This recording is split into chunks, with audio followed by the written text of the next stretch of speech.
Welcome to Terrified Tales, where things are about to get unsettling.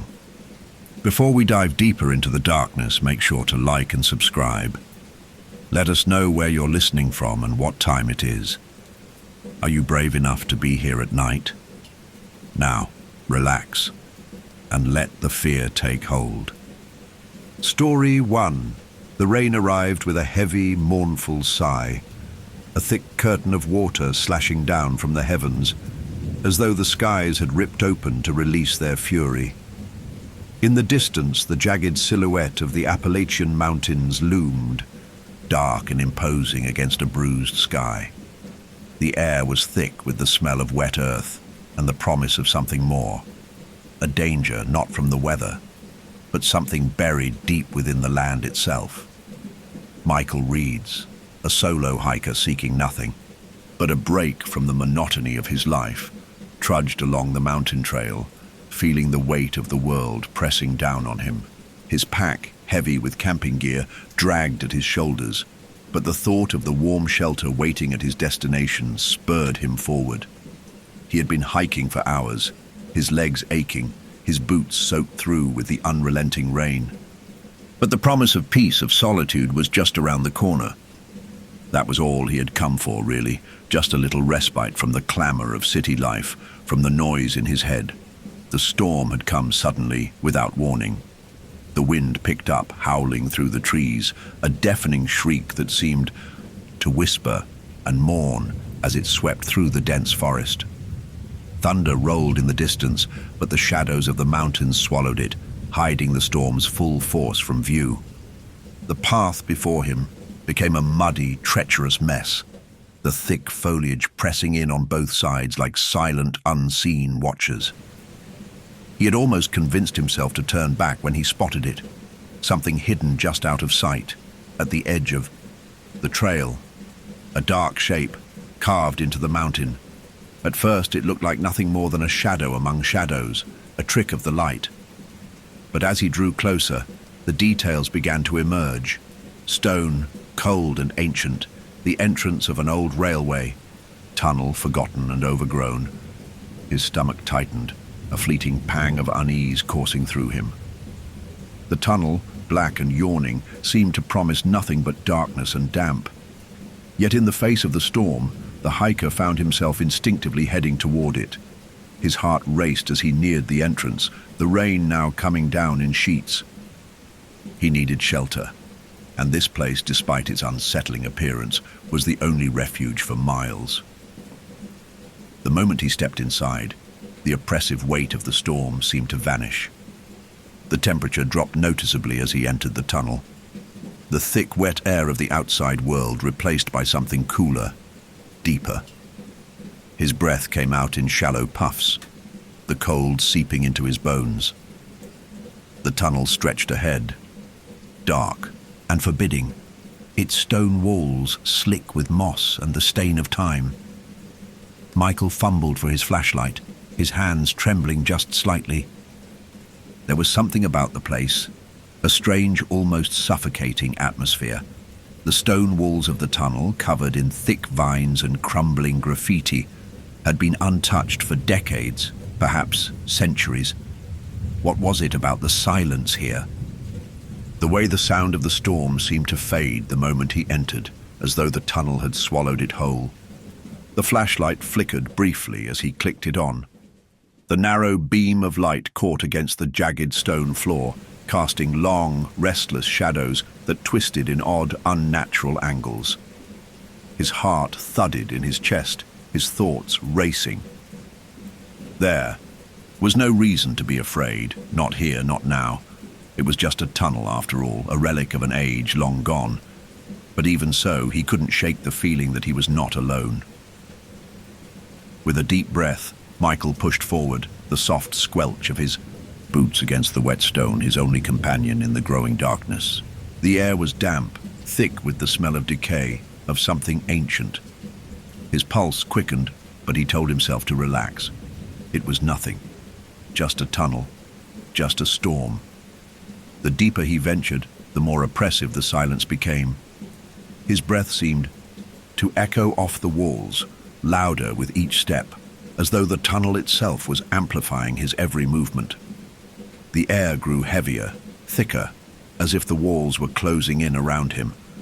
There was a strange, acrid scent hanging in the air now, one that made his stomach churn, a metallic odor mixed with the faintest trace of something else. Something far older than the tunnel itself. The beam of his flashlight flickered again, casting long shadows that seemed to writhe and shift of their own accord. He halted, holding his breath, listening. The scraping sound began then, a soft, rhythmic drag far down the tunnel. A faint, distant noise, like nails against stone. Michael's heart skipped a beat. The sound stopped as suddenly as it had begun, leaving only the eerie silence in its wake. His grip tightened on the flashlight, his fingers white-knuckled. He glanced back over his shoulder. The darkness stretched behind him, impenetrable, as if something lurked just out of sight. Watching, waiting. With a reluctant swallow, he stepped forward again, the faint light ahead, offering the only sense of direction. His mind raced, and he shook his head, telling himself that it was just the wind, or perhaps an animal. The mountains were full of life after all. The thought was only a fleeting one, quickly discarded as he pushed onward, desperate to find a safe haven from the storm. But as he walked deeper into the tunnel, the scraping sound came again, closer, this time more pronounced. His breath hitched, and his pulse quickened. He was no longer sure if it was the wind. It seemed too deliberate, too purposeful. He couldn't shake the feeling that something, no, someone, was moving ahead of him, dragging itself through the stone. It was then that he saw them, handprints, dozens of them, etched into the stone walls of the tunnel. They were old, faded, but unmistakable. A sickly brownish stain surrounded them, smeared in a jagged line that seemed to drag downward, as if something, or someone, had been pulled into the tunnel long ago. Michael froze, his mind racing. These marks, they weren't just random. They weren't just old. They seemed wrong, too deliberate, too fresh. The flashlight flickered again, briefly plunging him into darkness, and when the light returned, a chill crawled up his spine. The handprints were different now. They weren't just on the walls. They were on the floor too, dragged forward, as if something had been pulled along the stone. Something or someone. A voice, sharp and rasping, split the silence. "You're late." The words seemed to slither out of the darkness itself, reverberating off the walls, echoing through the tunnel as though they came from every direction at once. Michael's blood ran cold, his heart racing in his chest. He spun around. His breath caught in his throat, but there was nothing. The tunnel stretched behind him, dark and empty, save for the faintest trace of the handprints fading into the shadows. Another crack of thunder rumbled through the mountain, and for a brief, fleeting moment, the storm outside illuminated the world. Lightning flashed, revealing a horrifying sight deep within the tunnel. Two glowing eyes, too high up, too far from the ground to be human. They glared out from the darkness, their sickly yellow light burning through the blackness. The eyes blinked once, and the hiker froze. His blood turned to ice. Something stirred in the depths of the tunnel, something vast and ancient, stirring just beyond the reach of his flashlight. The eyes blinked again, then disappeared into the blackness. Michael's breath came in shallow gasps as his legs threatened to give way beneath him. The tunnel, this forsaken, forgotten place, was no longer just a shelter from the storm. It was something far darker. Something had seen him, and now it was waiting. The tunnel had swallowed him whole. The oppressive silence pressing in from all sides, thicker than the storm's howl outside. Michael stood frozen, his eyes locked on the darkness where the glowing eyes had been just moments before. His breath came in short, erratic bursts, his chest tightening with each beat of his heart. The light of his flashlight flickered again, casting long, unsteady shadows across the cold stone walls. It felt as though the tunnel itself was alive, breathing, shifting with an ancient, unseen force. The faint sound of the storm outside, the patter of the rain and the crackling thunder seemed a world away now. He tried to step back, to flee, but his legs felt heavy, as though the very air in the tunnel was pressing down on him, weighing him down. His hand trembled on the flashlight, the beam cutting a jagged, unpredictable path across the tunnel floor. He knew he needed to move to get out, but something held him there. Something dark, something primal that whispered to him, telling him to stay. The words from the shadows echoed in his mind, and though they were little more than a rasp, they seemed to claw at his soul. "You're late." He swallowed hard, willing himself to breathe deeply, to regain control. "It's just the wind," he muttered under his breath, trying to reassure himself. But the words felt hollow, empty. The air felt different now, thick with something unseen. Something that he could feel, but not touch.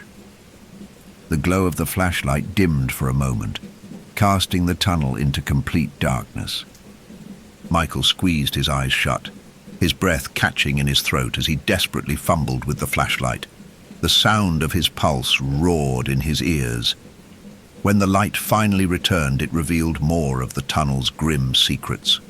Walls, streaked with faded graffiti and symbols, some of which seemed impossibly ancient. The symbols seemed almost familiar, like a forgotten dream.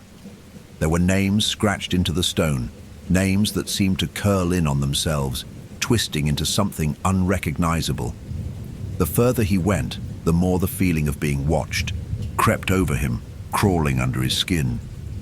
He turned his head, straining his ears to catch any sound, but there was nothing. No wind, no rustling, not even the faintest drip of water from the ceiling. Only silence. And then, just as he thought he might lose his sanity in the crushing quiet, he heard it again, the scraping sound. Closer now, louder, as if it was coming from just ahead. A slow, deliberate drag across stone, followed by a faint guttural sound, something between a growl and a cough. It came from the far end of the tunnel, where the light seemed to die. His stomach lurched. Was it an animal? No, it couldn't be. The sound was too human, too purposeful. He took a tentative step forward, the beam of his flashlight trembling in his hand, casting erratic patterns across the walls. He was no longer certain if he was following the path of the tunnel or something else, something that moved within the darkness, a shadow of his own making. The scraping sound grew louder still, until it seemed to surround him. It was as though the walls were coming alive, the stone itself reacting to his presence. And then, a voice. It wasn't just a whisper this time. It was deeper, rasping, like something dragging itself from the depths of the earth. It came from somewhere ahead, somewhere far beyond the reach of his flashlight. "Come closer," it rasped. Michael recoiled, his blood running cold. The words seemed to echo through his skull, vibrating the bones in his ears. He could feel his body stiffen, every muscle frozen with terror. "Come closer." The voice was a beckoning, an invitation. But to what? He couldn't move. His feet refused to obey. He could only stand there, trembling, as the silence swallowed him once again. The tunnel stretched before him, dark and endless. His mind screamed at him to leave, to turn and run back into the storm, to forget everything, everything he had heard, everything he had seen. But his body betrayed him, his feet unwilling to move. It was as if the very ground beneath him had taken root, holding him in place. And then, the scrape returned, but it was different now, faster, more frantic. It wasn't coming from the same place. It was coming from behind him, from further up the tunnel. He spun around, his breath catching in his throat. The flashlight flickered and dimmed again, the beam now reduced to little more than a pinprick of light, casting long, wavering shadows on the walls. His heart thundered in his chest as he stared into the vast blackness behind him. Something was moving in the darkness. He saw it. Just a brief flash, a silhouette that was far too large to be human. Something hunched and low to the ground, its shape shifting unnaturally in the dim light. The hair on the back of his neck stood up, his stomach twisted in a sickening knot. The scraping sound stopped. Silence. Michael's breath caught in his throat as he strained his eyes to see into the blackness. His hand, slick with sweat, gripped the flashlight so tightly his knuckles were white. His heart was pounding now, so loud in his ears he thought it might drown out everything else. The darkness seemed to stretch, to loom larger, swallowing him, pulling him deeper. And then it came again, the voice, low and terrible. "You're late." This time it wasn't a question. It wasn't an invitation. It was a statement, an accusation. His legs finally obeyed, a primal instinct kicking in. He bolted forward, sprinting down the tunnel, his flashlight bouncing wildly in his hands. The cold stone of the tunnel floor seemed to stretch beneath him, endless, slippery, as though the tunnel itself was alive, shifting, closing in on him. The beam of his flashlight danced madly ahead, illuminating nothing but shadows. Suddenly, he heard something behind him. Footsteps, slow, deliberate, and far too heavy to be human. They echoed through the tunnel, drawing nearer with every step. The sound was impossible to outrun, as if the darkness itself was chasing him. Michael's breath was ragged now, each exhale a struggle. He could feel the pressure in his chest, as if the tunnel itself was suffocating him.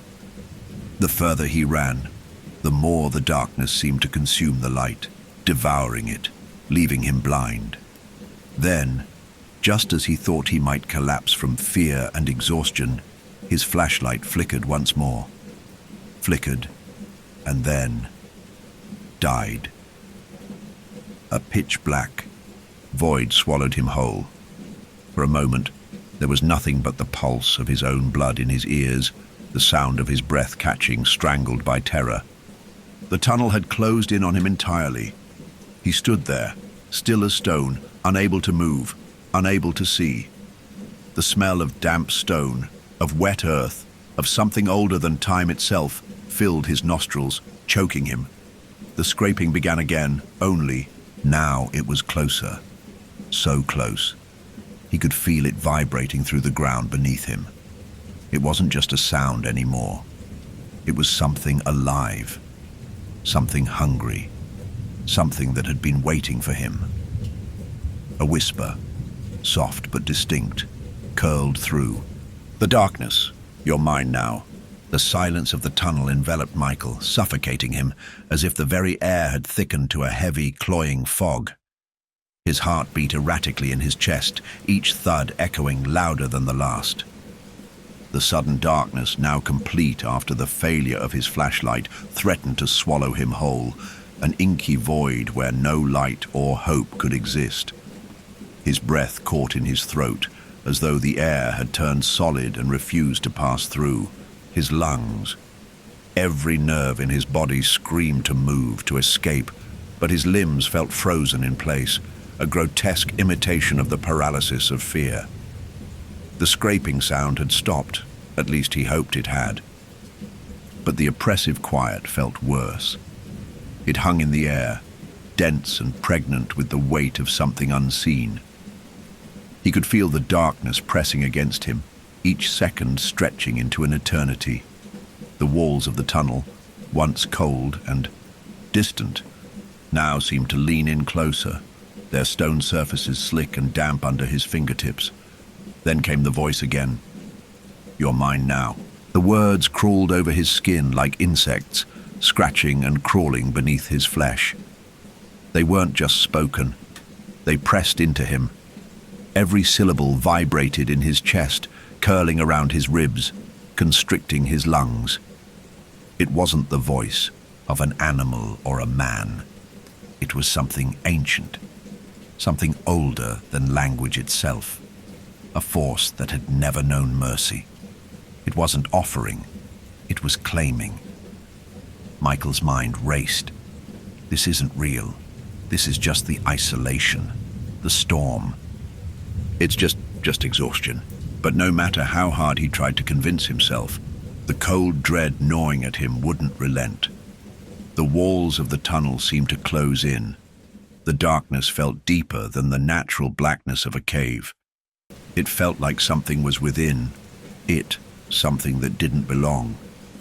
With trembling hands, Michael fumbled in his pockets for his phone, his fingers slick with sweat. He pressed the power button desperately, but the screen stayed dark, dead, just like everything else. The battery was gone. Of course. He cursed under his breath.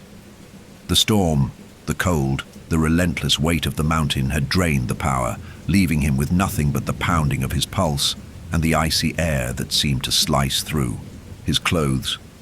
Suddenly a sound, so faint it might have been his imagination, slithered into the silence.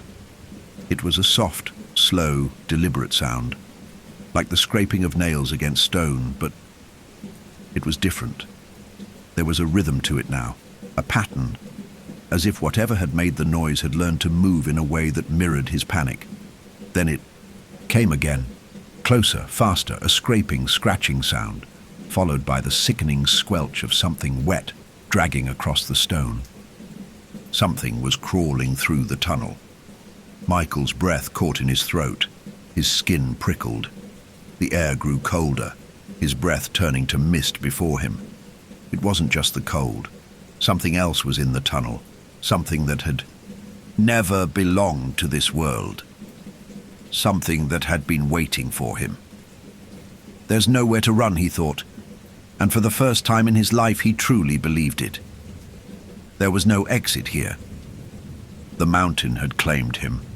Suddenly the flashlight, dead moments ago, flickered to life once again.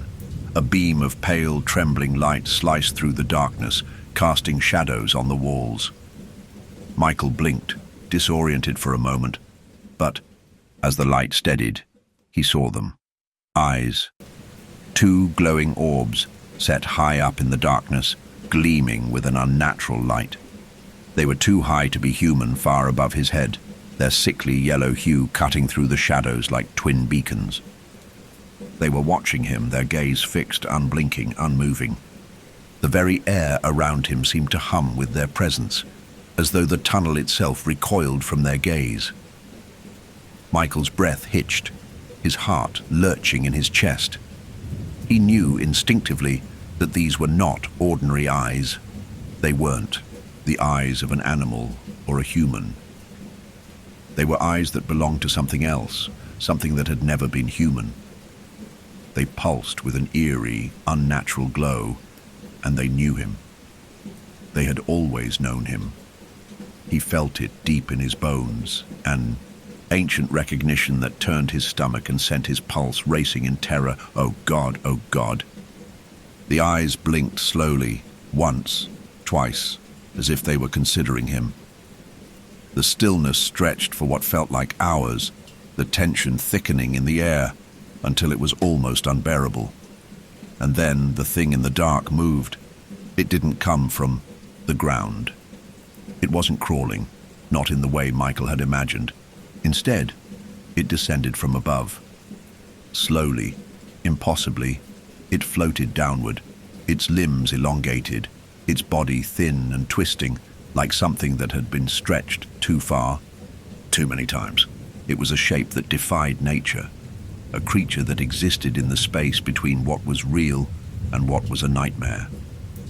Michael could barely comprehend what he was seeing.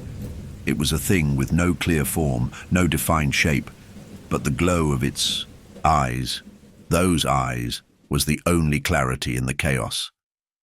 Its body was like a shadow that shifted and writhed, formless yet undeniably present, as if it was made of darkness itself.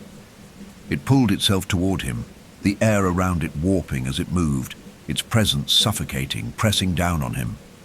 The scraping sound grew louder.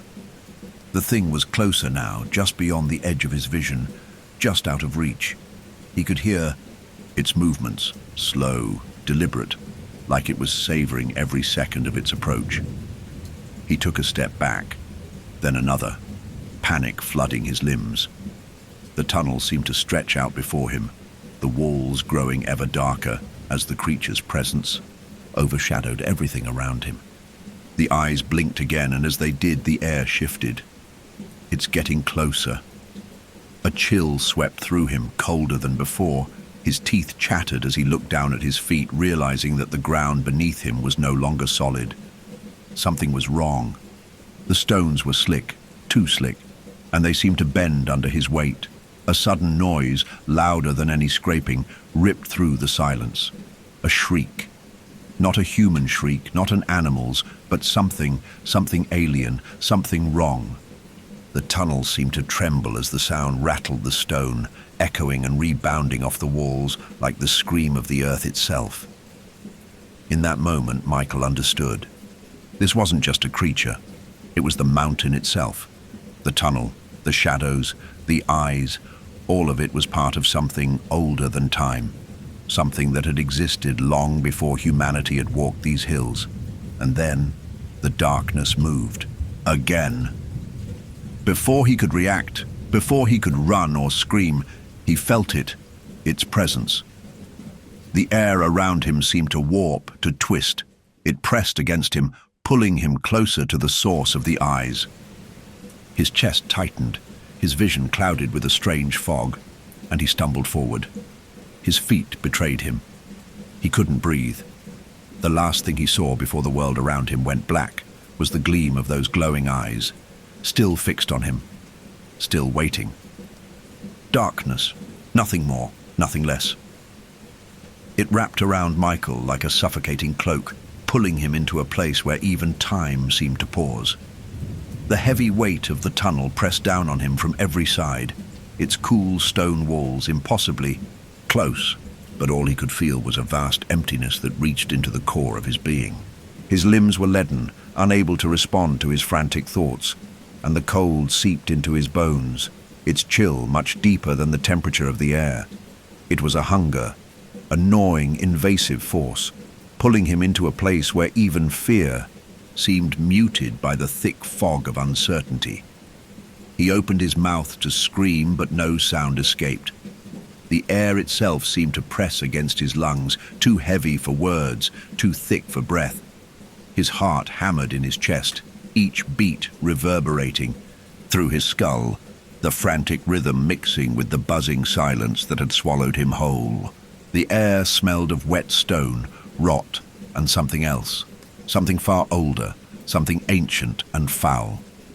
It was a scent that seemed to claw at his senses, pulling him further into the depths of the tunnel where the walls closed in tighter, the shadows growing long and insidious. His feet moved, though it felt as though the very earth beneath him was trying to drag him down.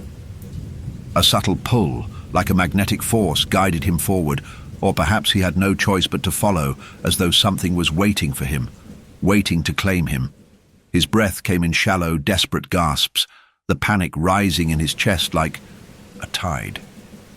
His legs stumbled beneath him, and he reached out to steady himself, his hands brushing against the slick, wet stone of the tunnel walls. They were smooth, unnaturally so, and beneath his fingertips, he could feel something that made his skin crawl, something alive. The sensation spread up his arm, the subtle pulse of the stone beneath his touch, as though the walls themselves were breathing, sighing under his hand. He jerked his hand away, a guttural noise rising in his throat. But it wasn't just the stone. Something had moved under his skin, a subtle shift in the air that made him feel as though he was no longer alone, as though something was just a breath away from touching him. The scrape came again, closer. He was being followed, no longer just the sound. It was a presence, a thing moving behind him, something stalking him with a slow, deliberate pace. The scrape of nails against stone became faster, sharper, as though the creature was drawing closer, enjoying his fear, savoring the slow dance of prey and predator. The sound reverberated through the stone, vibrating in the very bones of the mountain, an unholy rhythm that matched the quickening beat of his heart. Then it, whatever it was, spoke again, a rasping, guttural voice that seemed to originate from every direction, closing in from every corner of the tunnel. It wasn't the same voice as before, but something darker, something that seemed to twist around his mind, winding its fingers through his thoughts. The words were low, drawn, out, each syllable sinking into the depths of his mind like a weighty stone dropped into a black lake. "You've come," just like the others. Michael's breath hitched. He wanted to shout, wanted to demand answers, to demand to know what the hell this thing was. But the words died on his lips, suffocated by the weight of fear. A low chuckle echoed from the shadows, the sound seeping through the walls, filling the tunnel with a maddening vibration. Michael felt his stomach turn, the bile rising in his throat. His pulse thundered in his ears as the darkness pressed closer, the oppressive air thickening with the scent of decay. Whatever it was, whatever they were, it had seen him. It had waited for him. He stepped back, his heart racing faster now, his mind whirling. There had to be an escape. There had to be a way out of this nightmare. His fingers found the flashlight again, almost by instinct, and he raised it shakily, the faint beam cutting through the darkness.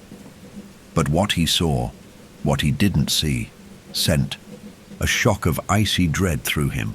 The glow illuminated the tunnel, casting long, wavering shadows along the walls, but there was no form, no shape. The creature, the thing that had haunted his every step, wasn't visible. It wasn't just hidden by the shadows. It was unseen, absent from the realm of the light. It is the darkness. The thought struck him like a blow. The thing in the tunnel wasn't just a presence. It was the embodiment of the darkness itself, a form that only existed in the absence of light. His flashlight didn't reveal it, only deepened the void. The more he tried to see it, the more it seemed to slip away, to hide in the place between the flickering light and the shadows. A breath, a slow, deliberate intake of air, too close, far too close. Michael froze, his chest tight, his heartbeat a thunderous drum. He could feel it now, the cold breath of whatever stalked him. It was breathing down his neck, and then there was a sound, one that made every muscle in his body seize with terror, the faintest scrape against stone. But this time, it wasn't from the far end of the tunnel. This time it was beside him, just beyond the edge of his vision. He turned his head sharply, eyes wide in panic, but there was nothing, only darkness. The tunnel stretched ahead of him, an endless void that swallowed everything in its wake. But then he saw them again, those glowing eyes. This time they were not high above, but right in front of him. They blinked slowly, languidly, their gaze unwavering as they settled on him, those eyes filled with an ancient malice that made his skin crawl. He could feel them, watching, him, weighing him. They were so close now, the light of the flashlight flickering weakly as the shadows around him seemed to twist and coil like living things. The eyes were the only certainty in the endless blackness, those sickly yellow orbs that gleamed with a cruel hunger, an insatiable thirst. The scraping sound came again, closer now, right behind him, almost at his heels. He wanted to scream, but the words stuck in his throat, paralyzed by terror. His feet moved, but they felt as though they were sinking into the earth, stuck in place as though the tunnel itself had a hold on him. He could feel something, like cold fingers curling around his ankles, tugging him back, dragging him toward the unseen. The eyes blinked again, and the voice rasped from the darkness, softer now, a murmur of a promise that carried with it the weight of ages. You'll be part of us. Soon. And then everything went silent. Not just the sounds of the tunnel, not just the scraping or the voice, but everything. The pressure in the air lifted, leaving only an oppressive stillness. Michael's breath, shallow and ragged, filled the space. Where once there had been movement, and he took a hesitant step back, then another. The tunnel ahead was just darkness, but that was all he could see now. The creature had vanished, leaving him alone in the cold, suffocating blackness of the mountain. But Michael knew that it had never really gone. The darkness was its home. It was always with him, watching, waiting. His flashlight flickered one last time, then died, plunging him into a world of nothing but the silence. And in that silence, a whisper, soft, slithering, and barely audible, rose again. Not yet. Not yet. The world around Michael was suffocating. The sudden, oppressive silence of the tunnel felt like a physical weight crushing his chest, squeezing the air from his lungs. The glowing eyes were gone, leaving only the abyss in front of him, but the feeling of their gaze lingered, like a cold touch that wouldn't leave his skin, that made his blood freeze in his veins. He could no longer distinguish the rhythm of his own heartbeat from the sound of the rushing blood in his ears. His legs were trembling beneath him, the muscle memory of running long since abandoned by the terror that had rooted him to the spot. Each breath he drew seemed to echo in the vacuum of the tunnel, magnified until it felt as though the entire mountain had become aware of his presence. Every fiber of his being screamed to leave, to flee into the night, to find any escape from this nightmare. But there was no escape. The tunnel is the escape, he realized with a sickening clarity. The walls, the stone, the dark. It was all part of the thing. The mountain was alive. His gaze flitted nervously around the tunnel. The flashlight, now useless and dead in his hands. In the vast, yawning blackness, there was nothing but shadows. But the shadows were wrong, alive, shifting and curling, as if they too were made of something dark and hungry.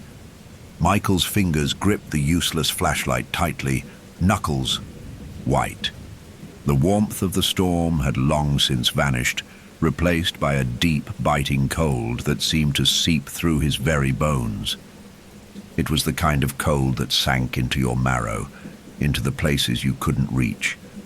A cold that gnawed at you until you wondered if it would ever let go. And then, as if responding to his thoughts, the darkness around him shifted. Scrape. Noise, slow and deliberate, faint at first, like the sound of metal dragged across stone, but distinct enough to make his blood run cold. It wasn't the same scraping sound as before. This one was closer, almost immediate. A shuffle, a drag of something heavy, something alive slithering in the shadows just out of his sight. The sound was so near now, so close to his feet, that it seemed to be coming from within the tunnel itself. His breath caught, his eyes darting down to the ground, half expecting to see some monstrous shape coiled at his feet. But there was nothing, just darkness. The beam of his flashlight, long since gone, could not have offered any illumination. Anyway, the abyss had swallowed the light completely. Then the scraping stopped. A sound that could only be described as a breath, an exhale, echoed in the air around him, so close that it vibrated his bones. So close. He could almost feel the cold air shift as it moved past him, the faintest movement like a whisper across his cheek. "You came for me." The voice rasped again, softer, more intimate this time, as though it was speaking directly into his mind. There was no mistaking it now. The tunnel itself wasn't just an empty void, it was alive. It was speaking to him, calling to him, weaving itself into his thoughts, his every action.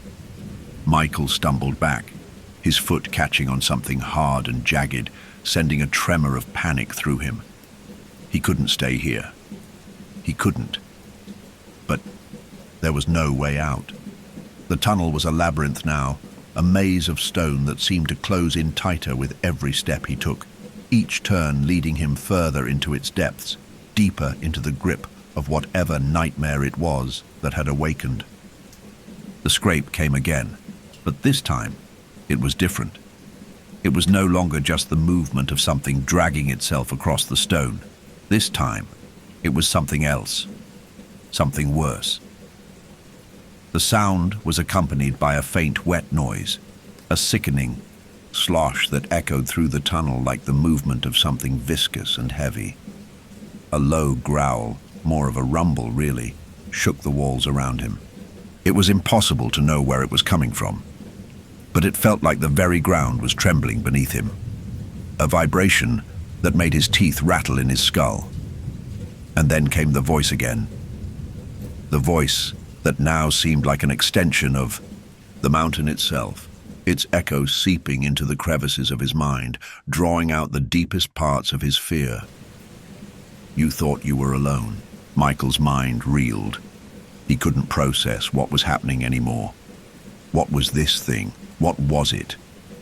His limbs felt like lead, his movements slow and sluggish as he stepped backward, feeling the rough stone under his hands.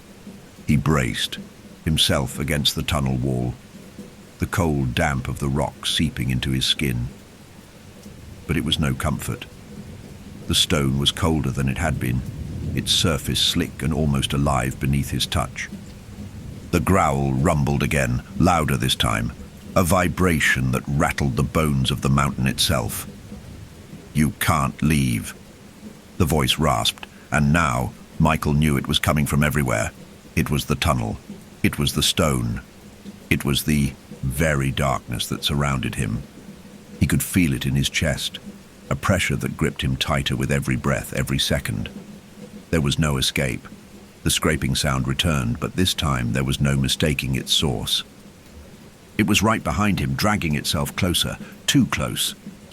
Michael's breath caught as he spun around, expecting to see some grotesque, monstrous thing looming just behind him, but once again there was nothing. Nothing except the hollow, suffocating blackness that had come to claim him. But it wasn't gone. It was still there, moving through the air like a shadow. It was drawing closer, so close he could hear it now, a slow, deliberate crawl that made his skin prickle, the very air seeming to press in on him, as if the walls themselves were closing around him. Then the ground beneath him shifted. Michael staggered, his feet sliding in the slick, damp tunnel, as though the earth was giving way beneath him. He reached out instinctively, his hand finding purchase on the stone wall, but it wasn't solid anymore. The rock beneath his fingers gave way, rippling like liquid, its surface shifting like a body in motion. It was alive. A searing pain shot through his hand as his fingers dug into the stone, the cold surface suddenly pulling him deeper into its grip. Something grabbed hold of his wrist, something with cold fingers, with a pull so strong that Michael felt his breath catch in his throat. The walls of the tunnel squeezed in, tightening their hold on him. He could feel the pressure building. Something was forcing him toward it, into the darkness, and the very mountain seemed to cry out, a deep, hollow moan that came from deep within its belly. The eyes were back. This time, though, they were everywhere. Everywhere but in front of him. He could feel them watching him, beneath him, above him, in every corner of the black void. The mountain had eyes. The mountain had a mind. And now it was hungry. You've walked into my world now. There is no way back, only through. The voice slithered into his ears, its hiss scraping against his mind. It was no longer just a sound. It was an experience, a presence, pressing down on him from all sides. Michael's body trembled with the weight of it. His hand, trapped in the stone, was now being pulled toward something unseen, something ancient and terrible. His body was no longer his own. He was being dragged deeper into the void, into the heart of the mountain, where there was no hope of escape, where no light could ever penetrate. Now, stay with me, the voice whispered, closer than ever. and the walls closed in. The grip of the tunnel around Michael tightened like a vice. He could feel the stone beneath his fingertips rippling like living flesh, the surface pulsing as though it had a heartbeat of its own. His breath came in ragged gasps, the very air around him pressing down like a heavy weight. His mind was a blur of panic, every part of his body screaming to escape, but the more he struggled, the more the tunnel seemed to consume him. The world had become nothing but dark stone and oppressive, suffocating silence. The scraping sound returned, louder now, as if the tunnel itself were alive and coming for him. It echoed through his skull, rattling his teeth, vibrating through his bones. His pulse raced, his chest tightening, with the realization that the very earth beneath him was not just a place, but a living, breathing thing. A thing that wanted him, that had always wanted him. Michael felt the stone at his wrist shift again, the cold, slimy texture of it gripping him tighter, pulling him deeper into the mountain's embrace. His body went numb from the pressure. His hand throbbed with pain, the feeling of something cold and unyielding sinking into his skin. He could feel something moving beneath the surface of the rock. It was as though the mountain itself had veins, and something within them was alive, was waiting. His body jerked, caught between his desperate need to escape and the tunnel's unyielding pull. It was as if the stone had become a living creature, a vast and insatiable thing, and he was nothing but prey, pulled deeper into its black heart. He fought, but it was hopeless. He tried to pull his hand away, but the stone was too strong. His other hand gripped the jagged edges of the tunnel's walls, his nails scraping against the cold, wet rock. But his strength was fading. The darkness was pressing in from all sides, its very breath a suffocating weight that stole his will. His body trembled violently now, not from the cold, but from the growing dread that had seized him in the depths of this forsaken place. And then it spoke again. "You can't leave."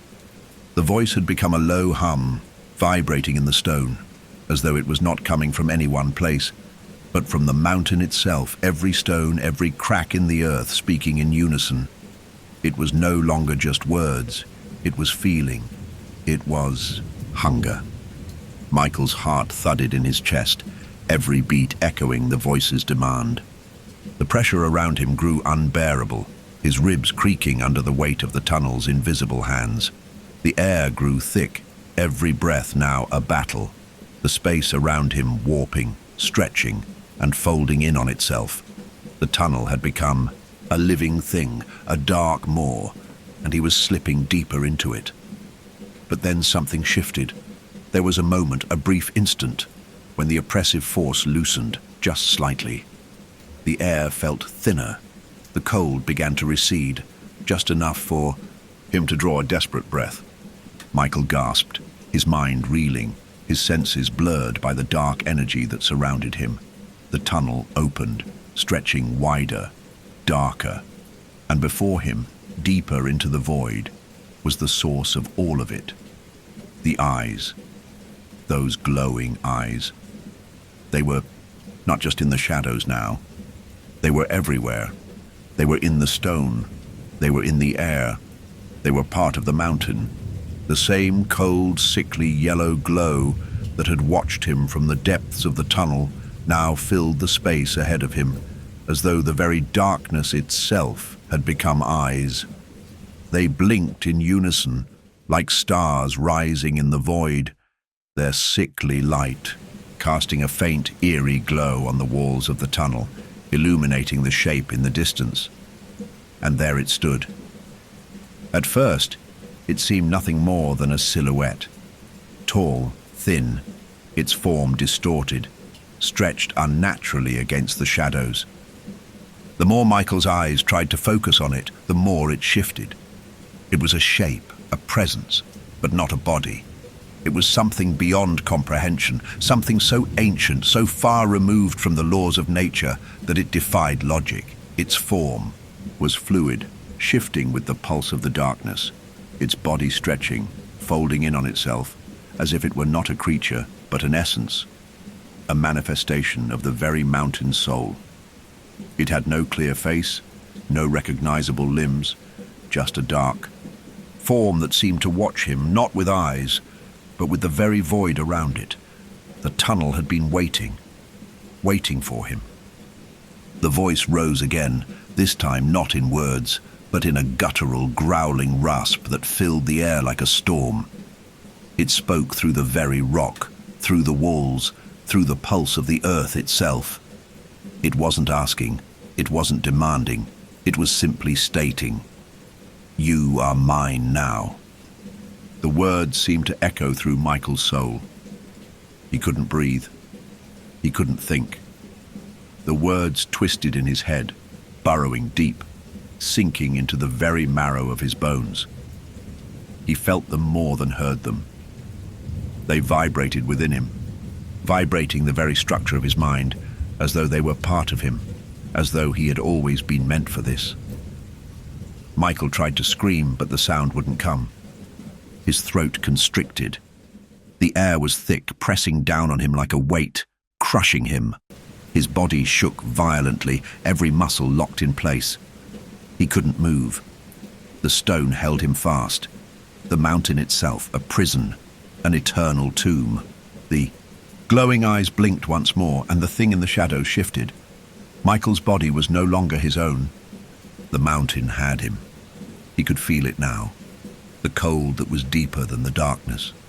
The hunger that was older than time itself, filling every part of him. It wasn't a creature. It wasn't a monster. It was a presence. It was the mountain itself, the earth, the very thing that had existed before human feet had ever touched its soil.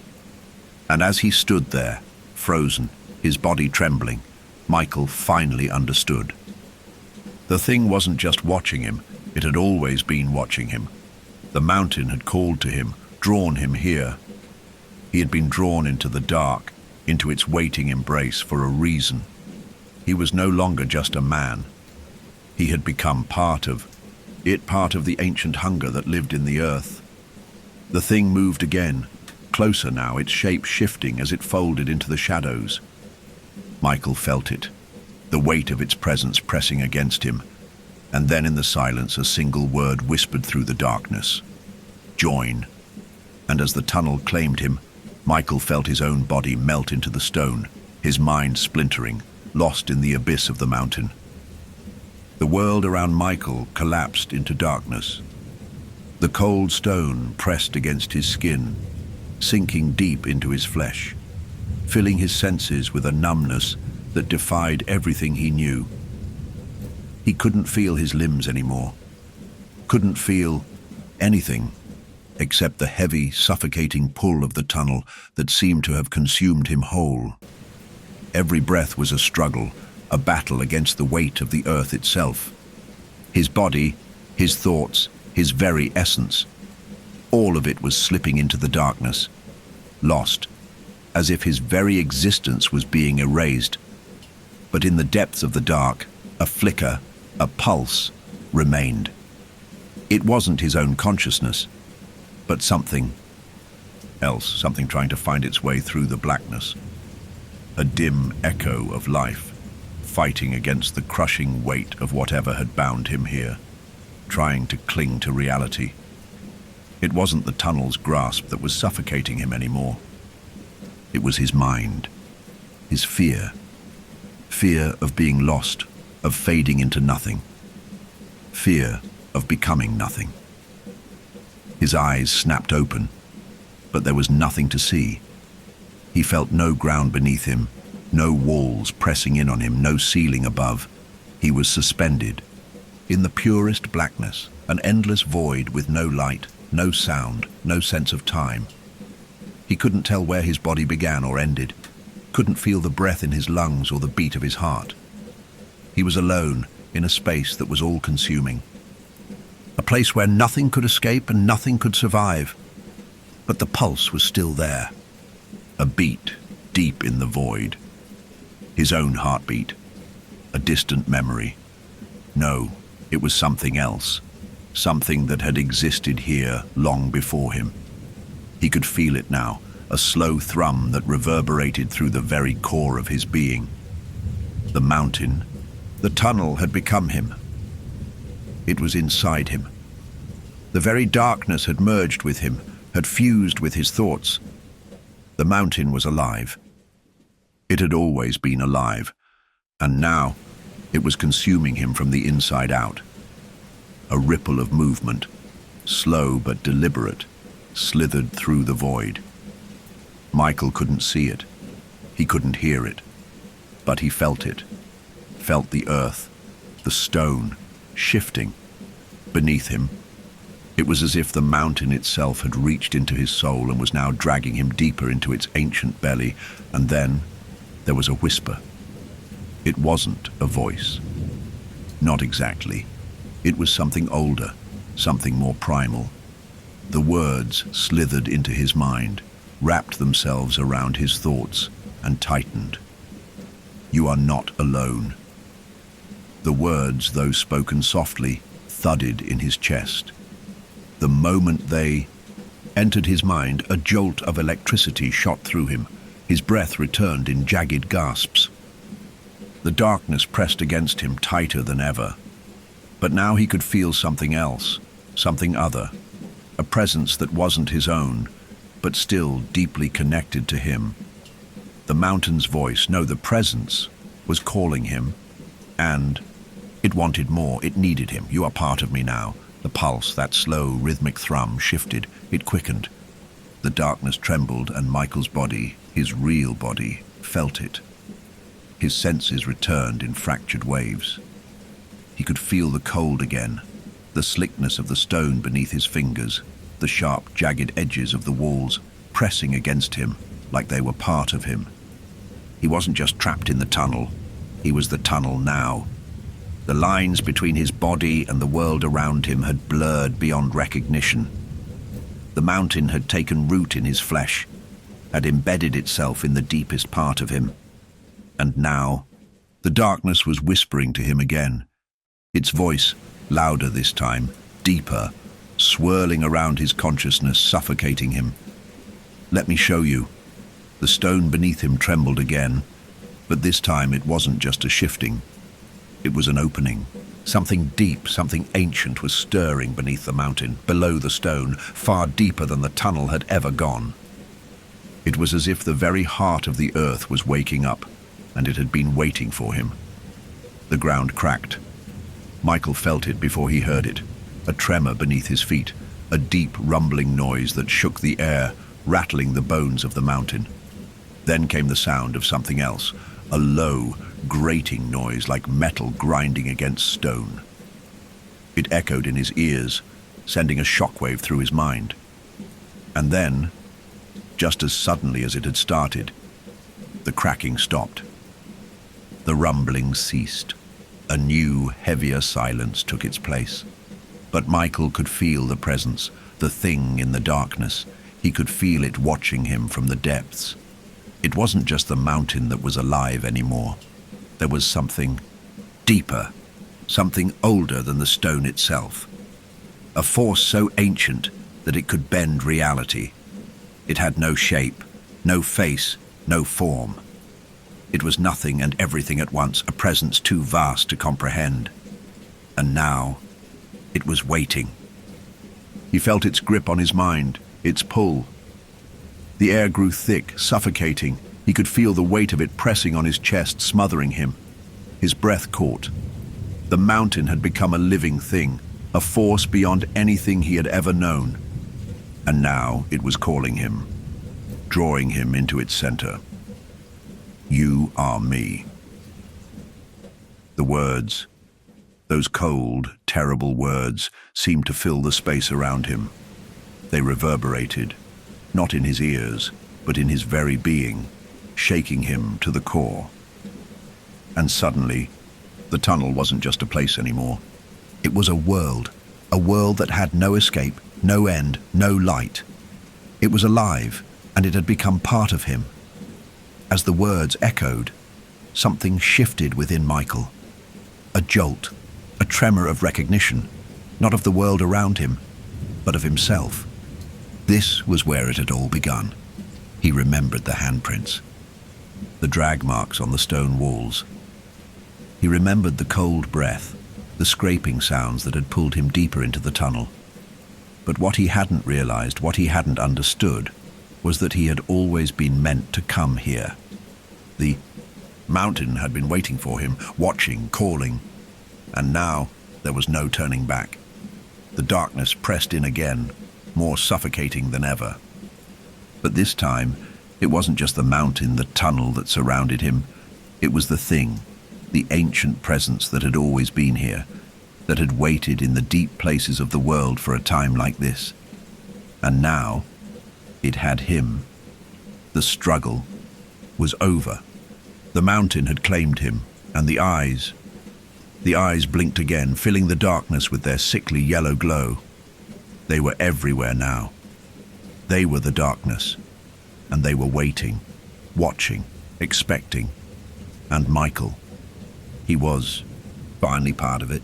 The world around Michael had become an endless stretch of suffocating blackness, pressing in from every side. He had no sense of up or down, no sense of space, only the overwhelming weight of something ancient and immense pressing against him. He felt it like a suffocating force in his chest, a crushing pressure that made each breath a struggle. The darkness had become his world, but it wasn't just empty. It was full of whispers, full of eyes. His body no longer felt like his own. Every sensation was dulled, distant, as if his very skin had been swallowed by the earth, buried beneath layers of time and stone. He could still feel the pulse, the thrum, deep within him, reverberating through the ground and up through his legs, through his spine. It was as though the pulse of the mountain was now his own heartbeat, each throb a reminder of the thing he had become. He was not just a man, not anymore. He was a part of the mountain, a part of the darkness that had consumed him. The air was thick with something ancient, the scent of damp earth, wet stone, and something older, something that smelled of decay and death. It was a heavy, oppressive scent that wrapped around his mind, clouding his thoughts, pulling him deeper into the black void. The tunnel had become an endless cavern of oppressive weight, and within it, he felt his mind unraveling. And then the eyes returned. At first, it was just a flash, something out of the corner of his vision, too quick to comprehend. But the more he focused, the more the yellow orbs appeared.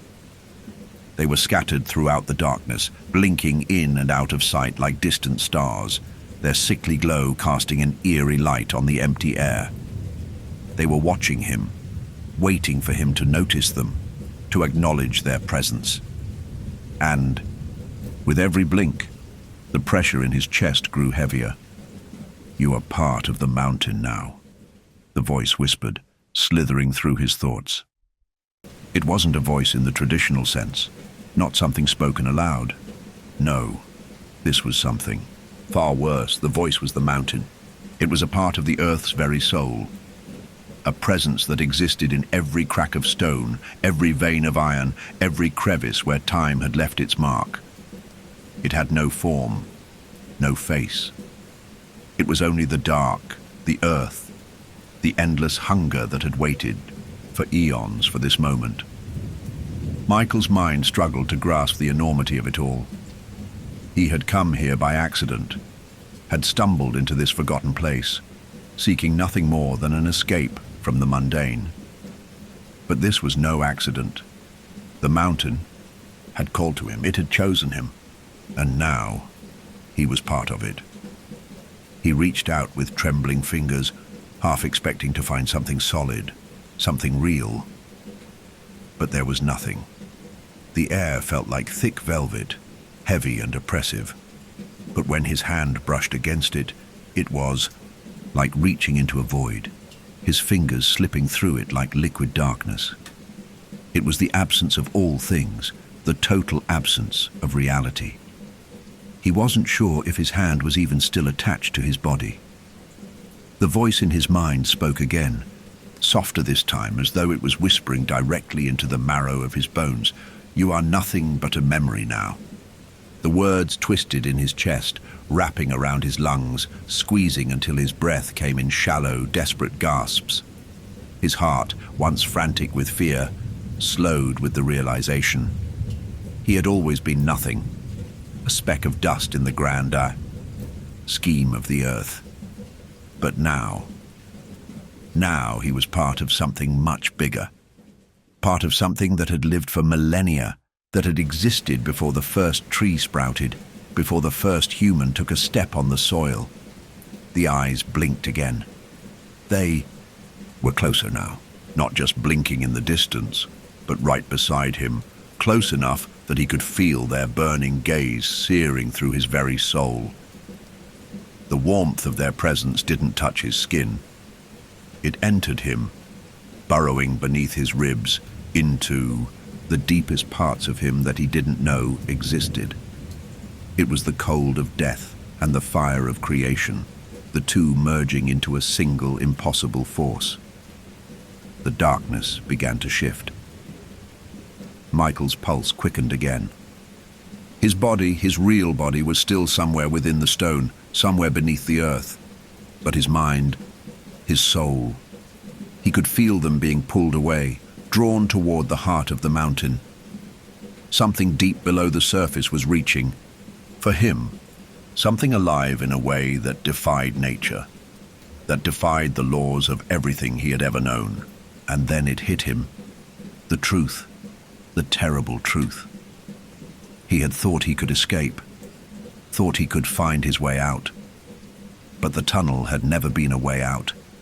It was a path downward, a path into the very bowels of the earth, where the thing waiting for him had been sleeping for centuries. It had been waiting, watching, feeling his presence, his heartbeat, and now it was feeding. The mountain had always wanted him. It had always needed him. Suddenly, Michael's vision flickered, distorting and bending in ways he couldn't comprehend.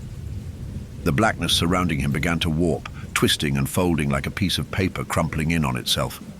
The darkness expanded and contracted, alive, breathing, as though the mountain itself was trying to contain him, trying to absorb him completely. The eyes, the 1,000 yellow orbs, grew larger. They became more real, more solid.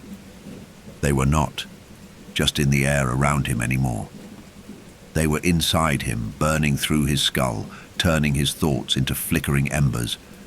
And then he heard it, a voice, a final whisper that broke through the thunder of his mind, breaking apart his fragile grasp on reality. "You are part of the darkness now." The words weren't a statement. They weren't a command. They were a truth. And as they sank into his consciousness, Michael felt it. The moment his body and mind finally merged with the mountain.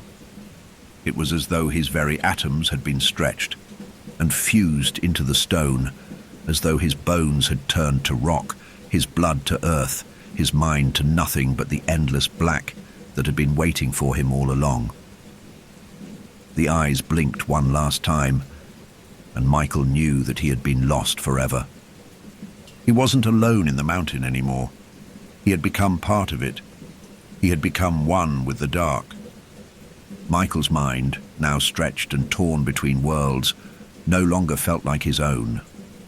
The weight of the mountain pressed against him from all sides, the crushing embrace of something that existed beyond the realms of human comprehension. The earth, ancient and restless, had claimed him. His body, his flesh, was no longer the fragile thing it once was.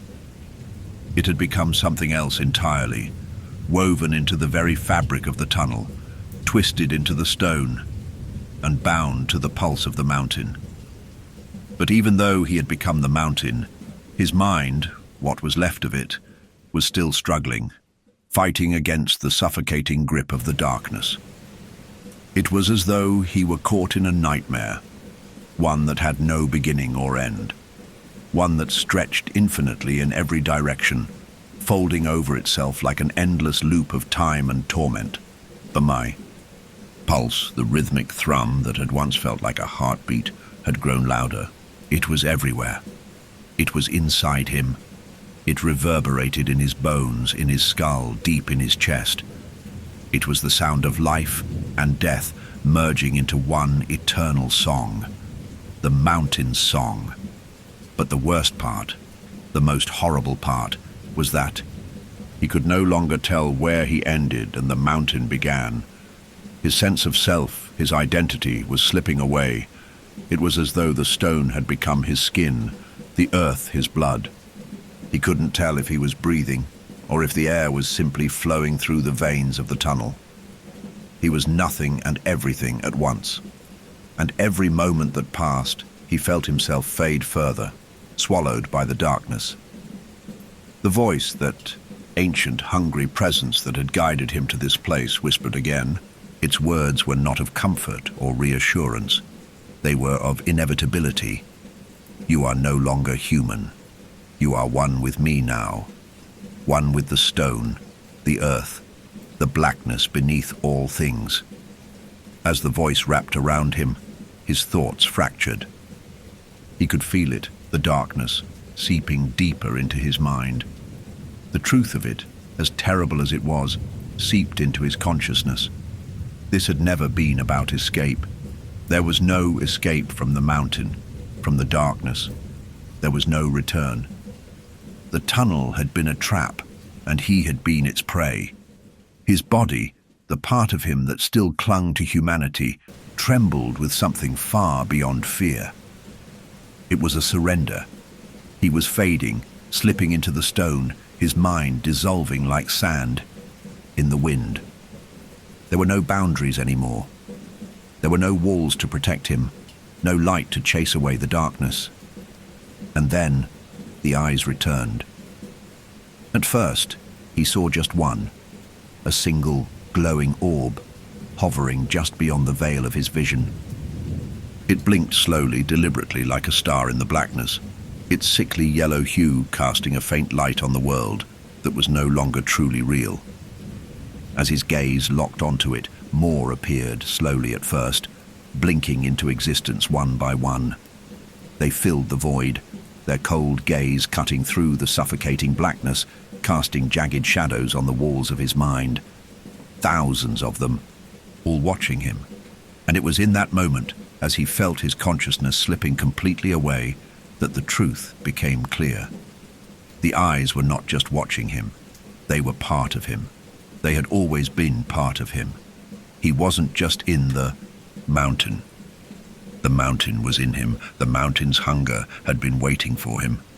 And now, it would consume him completely. The thought, that realization, filled him with a deep, gnawing emptiness. He could feel himself slipping away, not just from the world, but from the very concept of time, of existence. He was no longer Michael. He was a part of the mountain, a part of the darkness that had slumbered for eons, waiting for him to step into its grasp. He tried to scream, but no sound came. There was no breath in his lungs. There was no body to carry his voice. There was only the thrum of the earth, pulsing through his veins, through his mind. It was all he could hear, all he could feel. Join me. The words whispered through him, and with them a vision, no, an experience, flooded his mind. The eyes, those horrible glowing eyes, blinked again, and suddenly he was there, not in the tunnel, not in the stone, but in a vast, ancient chasm. He could feel the air, thick, oppressive, filled with the scent of decay and rot. The walls of this place were not solid rock. They were alive, twisted and moving like flesh, pulsating with a strange, eldritch energy.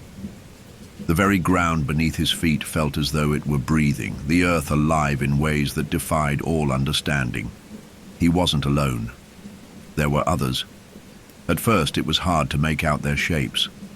They were like shadows, dark, shifting, forms that flickered in and out of existence.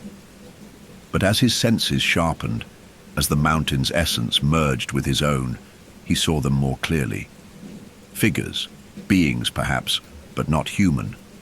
Their faces were obscured by the same yellow eyes, glowing in the darkness like lanterns in the void. They were trapped here, just as he was. Part of the mountain, part of the darkness that lived beneath the earth.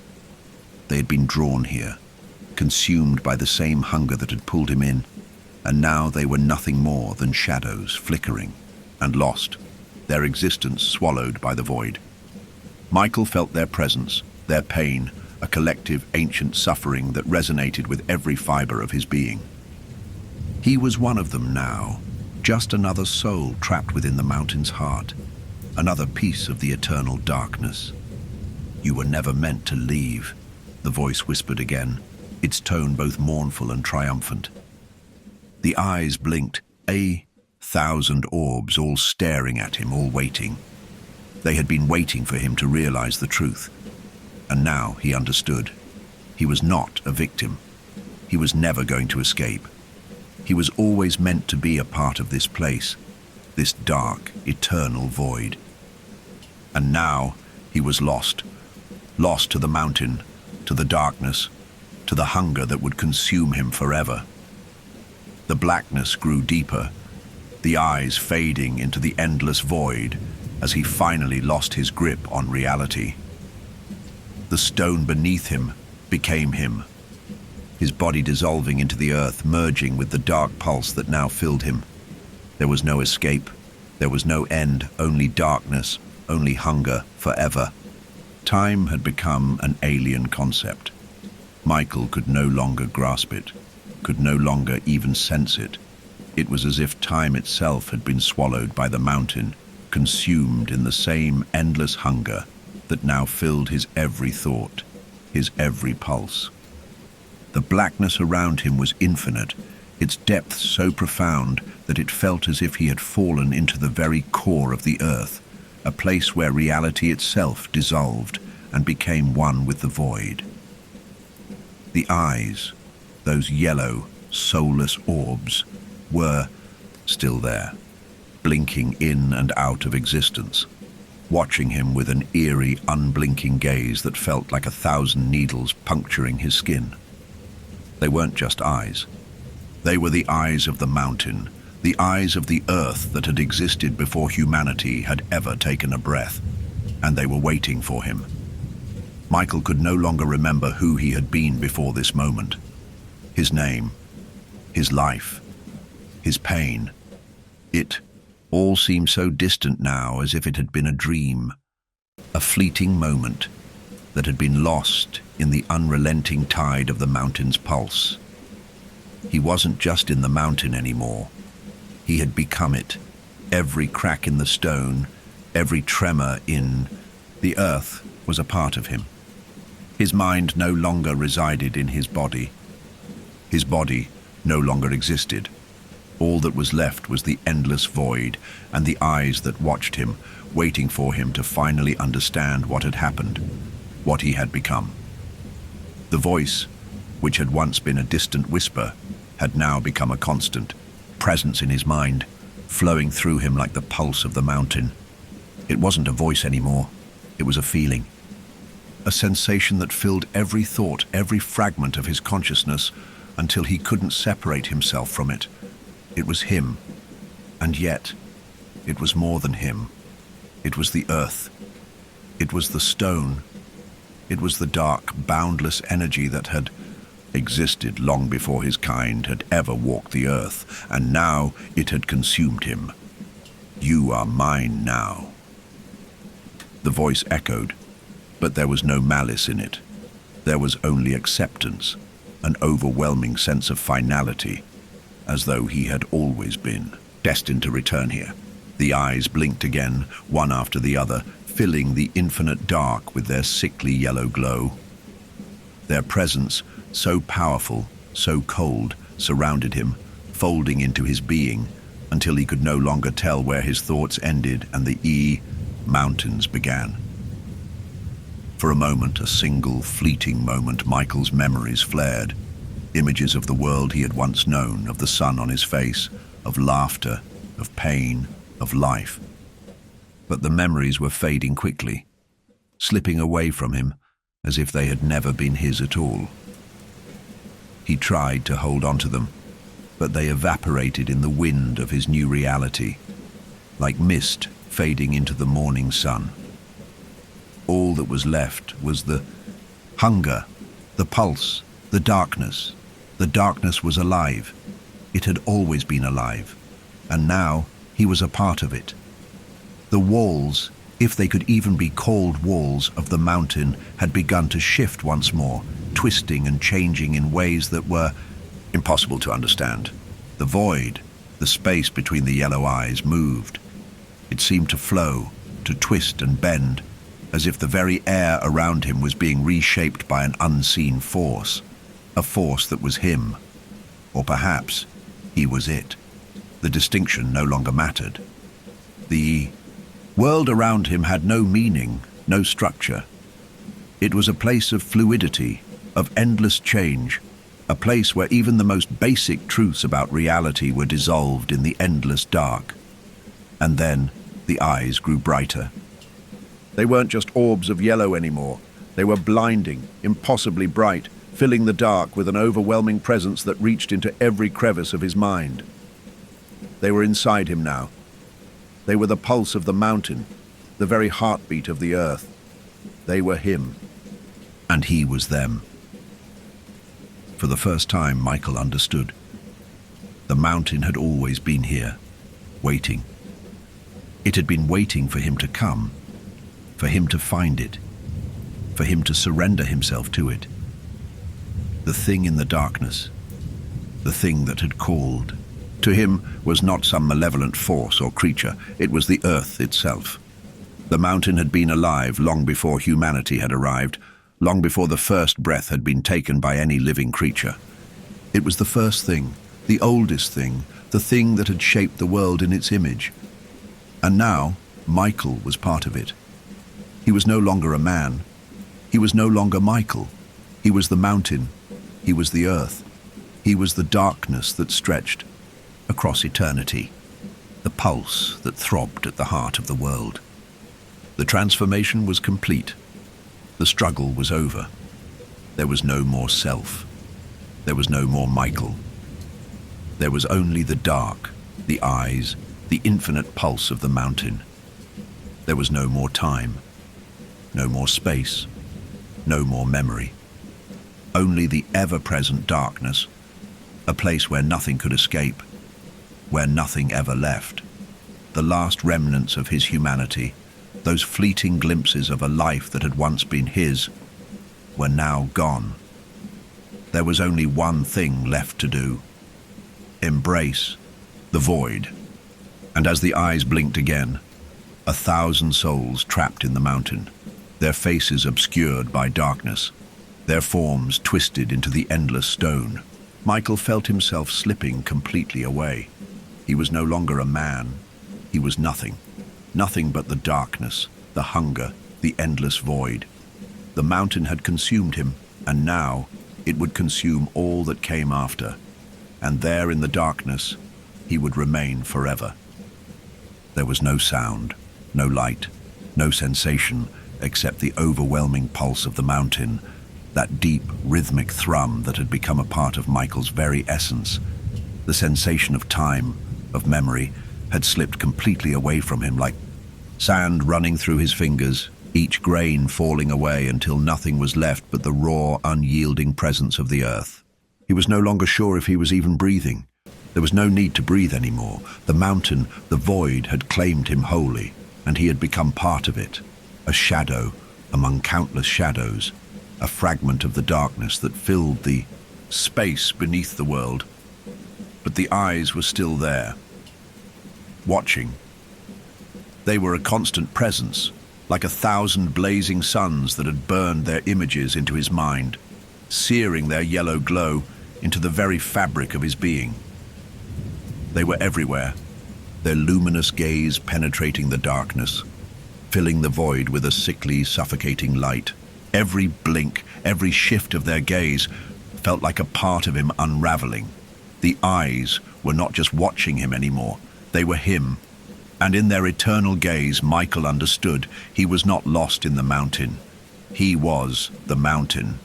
But even in this cold, endless union with the dark, a flicker of something stirred deep within him, a whisper, barely a thought, but there. What is it you seek? The words were not spoken aloud, but they reverberated in his mind, as though they had been planted there, an echo of a voice that was both familiar and alien. The question was simple, and yet it felt vast. It was as though the mountain itself had paused, waiting for him to answer. What did he seek? What could he seek in a place like this, a place where time had no meaning, and existence was but a shadow? The question didn't make sense to him. He had become the mountain, become the darkness that stretched beyond the edges of the earth. There was no place for desire here, no room for want, and yet that whisper, so soft, so insistent, echoed again, cutting through the layers of his being. What is it you seek, Michael? The name, his name, had no meaning anymore. It was a faint echo, a ghost of something that had existed long ago. He felt the words stir within him like the faintest flicker of flame in the overwhelming blackness. For the first time since he had merged with the mountain, he felt something. Not pain, not fear, but a deep, gnawing emptiness. The void that filled him was endless. Yes, but it was hollow, a void that was too complete, too consuming. Was there more? The thought, like a spark in the darkest of caves, sent a tremor through him, a ripple in the black. Was there more than just this? More than the suffocating darkness, more than the endless pulse of the mountain's heart? Hadn't he once sought something more, something outside of this eternal cold, this endless hunger? Hadn't he been alive once, with hopes, with desires, with dreams of escape? Or was that just another fading memory, slipping through the cracks of time? But no, it didn't matter. The question faded as quickly as it had appeared, swallowed by the vastness of the mountain's will. The eyes blinked again, slowly, deliberately, and Michael felt the grip of the darkness tighten, pulling him deeper. He was beyond that now. There was nothing left but the mountain's pulse. He had become its heart. The whisper returned, soft and dangerous. You were always meant to be here, to join, to become. The words wrapped around him, coiling tighter and tighter with every heartbeat. The hunger in his mind, the emptiness, was no longer something he could ignore. He felt it, in the pit of his consciousness, deep in his bones, gnawing at him, reminding him that there was no escape, there was no life to return to. He had crossed that threshold. His existence was no longer his own. It was the mountains. The dark had consumed him. The pull grew stronger. The dark was alive, and it was hungry, not just for his body, not just for his soul, but for everything that had once been him, everything that had been Michael. The emptiness that surrounded him threatened to devour him, to erase every shred of what he had been, every trace of life that remained. His identity, his memories, his emotions, they were dissolving, swallowed by the vastness of the mountain. And yet, something remained, a faint flicker of defiance, a trace of something human that refused to die. It was a feeling, an urge so deeply buried within him that it felt almost like a dream. But it was there, faint as a breath in the darkness. No, no, I'm not like them. The thought flared, bright against the overwhelming black. He remembered. He could remember. There had been life before this. There had been freedom. There had been light. He had once been free. But the eyes, the 1,000 eyes that watched him, blinked once more, and all that remained was the pull, the ever-present weight of the earth. of the darkness, the hunger that had existed long before him and would exist long after him. No, there's nothing left. The thought rang out in his mind, sharp and final, as the pull of the mountain overtook him completely. He was no longer Michael. He was the darkness, he was the stone, he was the void. The earth had claimed him, it had always claimed him, and now he was part of its hunger, part of its eternal echo. "Join us, Michael," the voice whispered through his mind, and Michael's last remaining shred of resistance shattered. It wasn't a call to death. No, it was a call to become. And in the next moment, he did. He became part of the endless pulse. The mountain's heart and the mountain's hunger was never satisfied. Michael's consciousness, what little of it remained, no longer felt like his own. The very concept of self was slipping away, like a thread pulled from a vast ancient tapestry, unraveling in slow, deliberate strokes. He had been consumed by the mountain.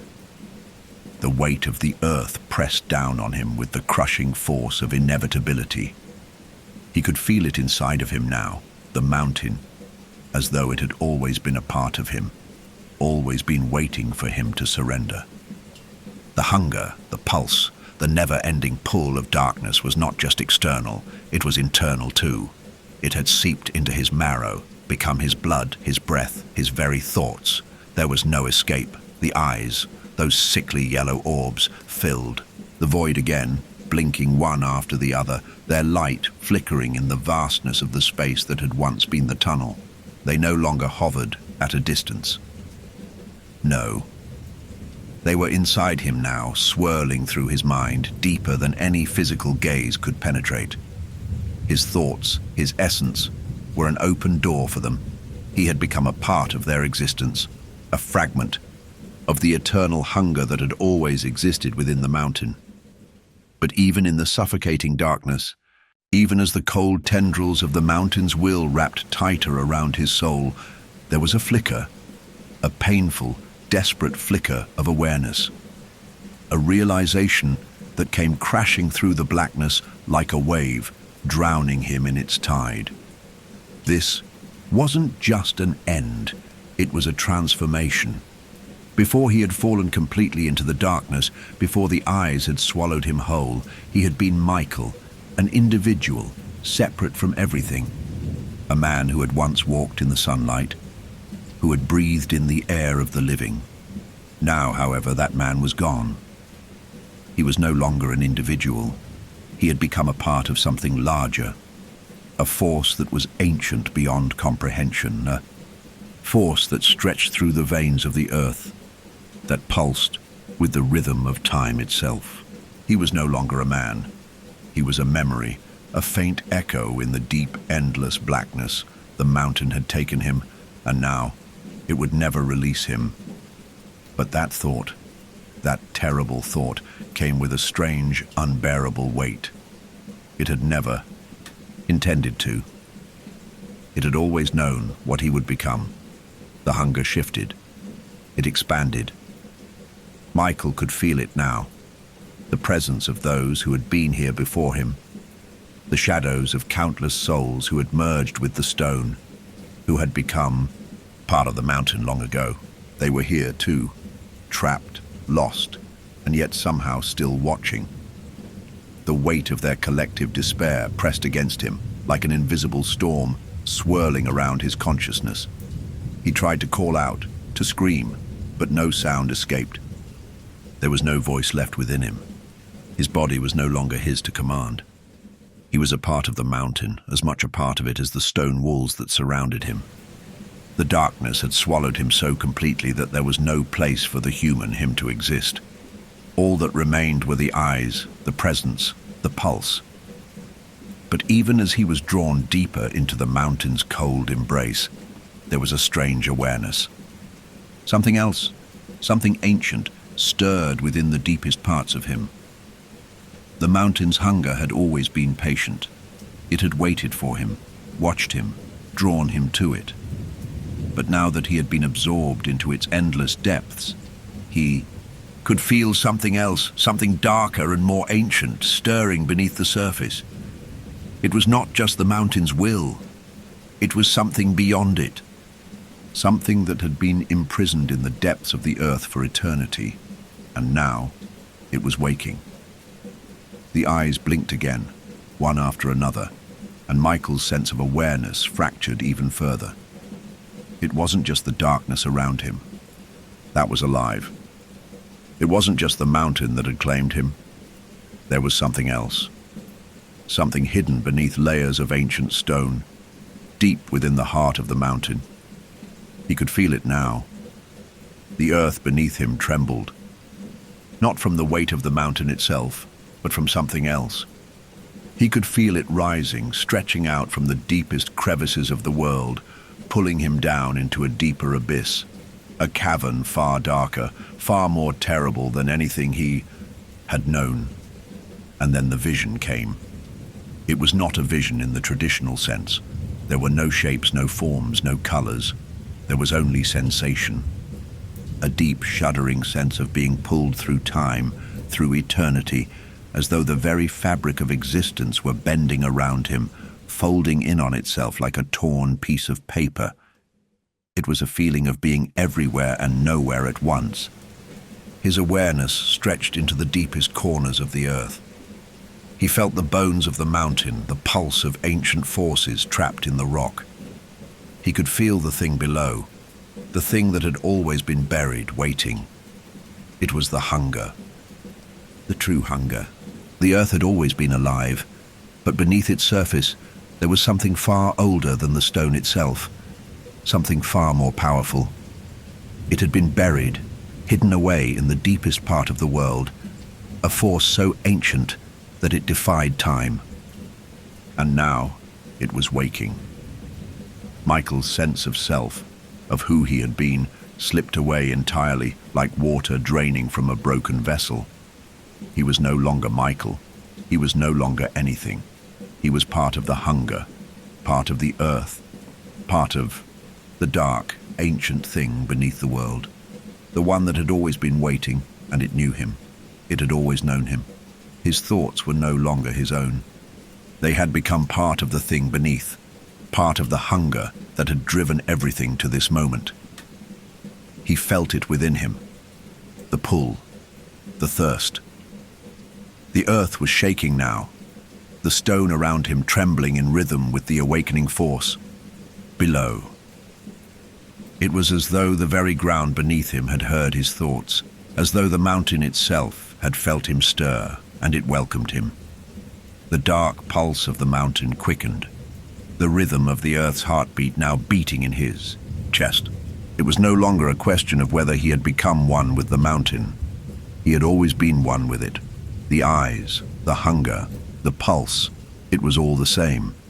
It was all the thing beneath.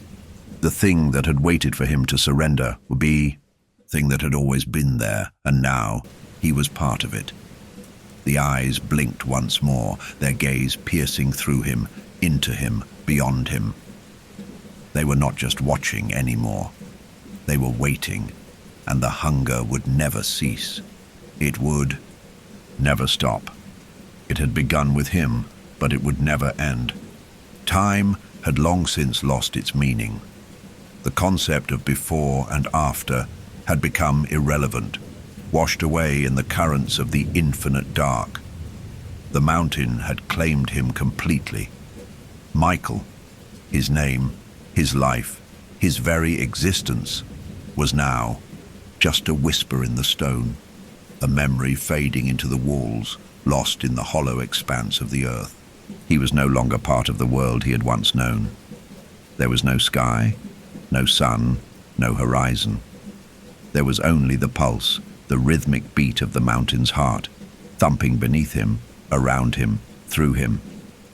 The hunger had never relented. It had consumed him, had devoured his essence and woven it into the very fabric of the earth.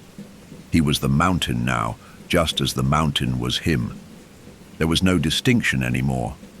His thoughts, his desires, his fears were nothing more than echoes, faint ripples in the darkness. The eyes that had once watched him were now part of him, their yellow glow seeping through the very stone of his being, their gaze a constant, unblinking reminder that he was not merely trapped in the darkness. He had become the darkness. It was not a prison, but an eternity. The thing below, the ancient force that had slumbered for so long, had awoken in him, in his deepest essence, and now it consumed everything. It was everything. It was the mountain. It was the hunger. It was the ever-pressing force that waited in the depths of the earth for its moment, for the time when it could rise and claim all that existed, and Michael had become part of that moment. The walls of the mountain whispered around him. They murmured the stories of the ages, of the countless souls that had been absorbed into its vast, dark embrace, their fates sealed in the same blackness that now filled him. They were him, and he was them.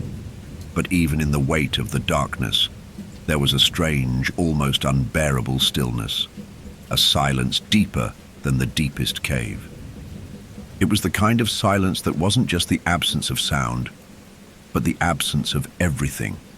There were no thoughts to be had, no desires to fulfill, no fears to face. There was only the eternal, all-consuming pulse. It was life and death, and everything in between, a void that stretched without end, where no voice could be heard, no cry could escape.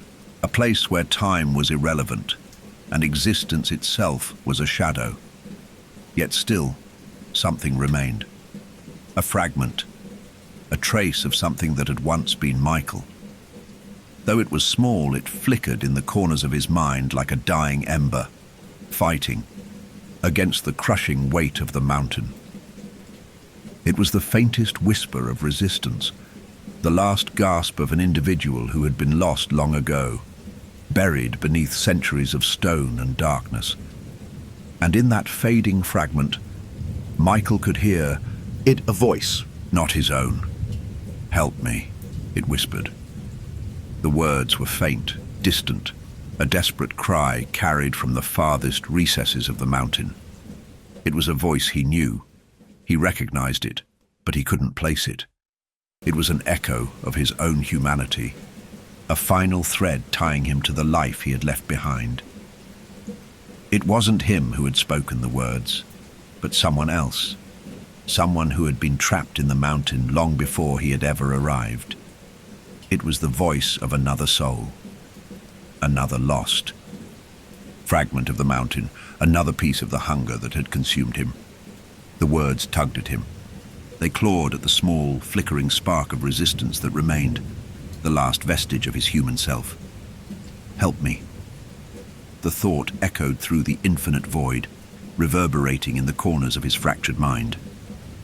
It wasn't a cry for mercy. It wasn't a plea for escape. It was the very essence of something lost, something that had been claimed by the mountain, waiting for someone to hear it, to understand it, to finally feel it. Michael's thoughts drifted, if he could still call them thoughts, toward the place where the voice had originated.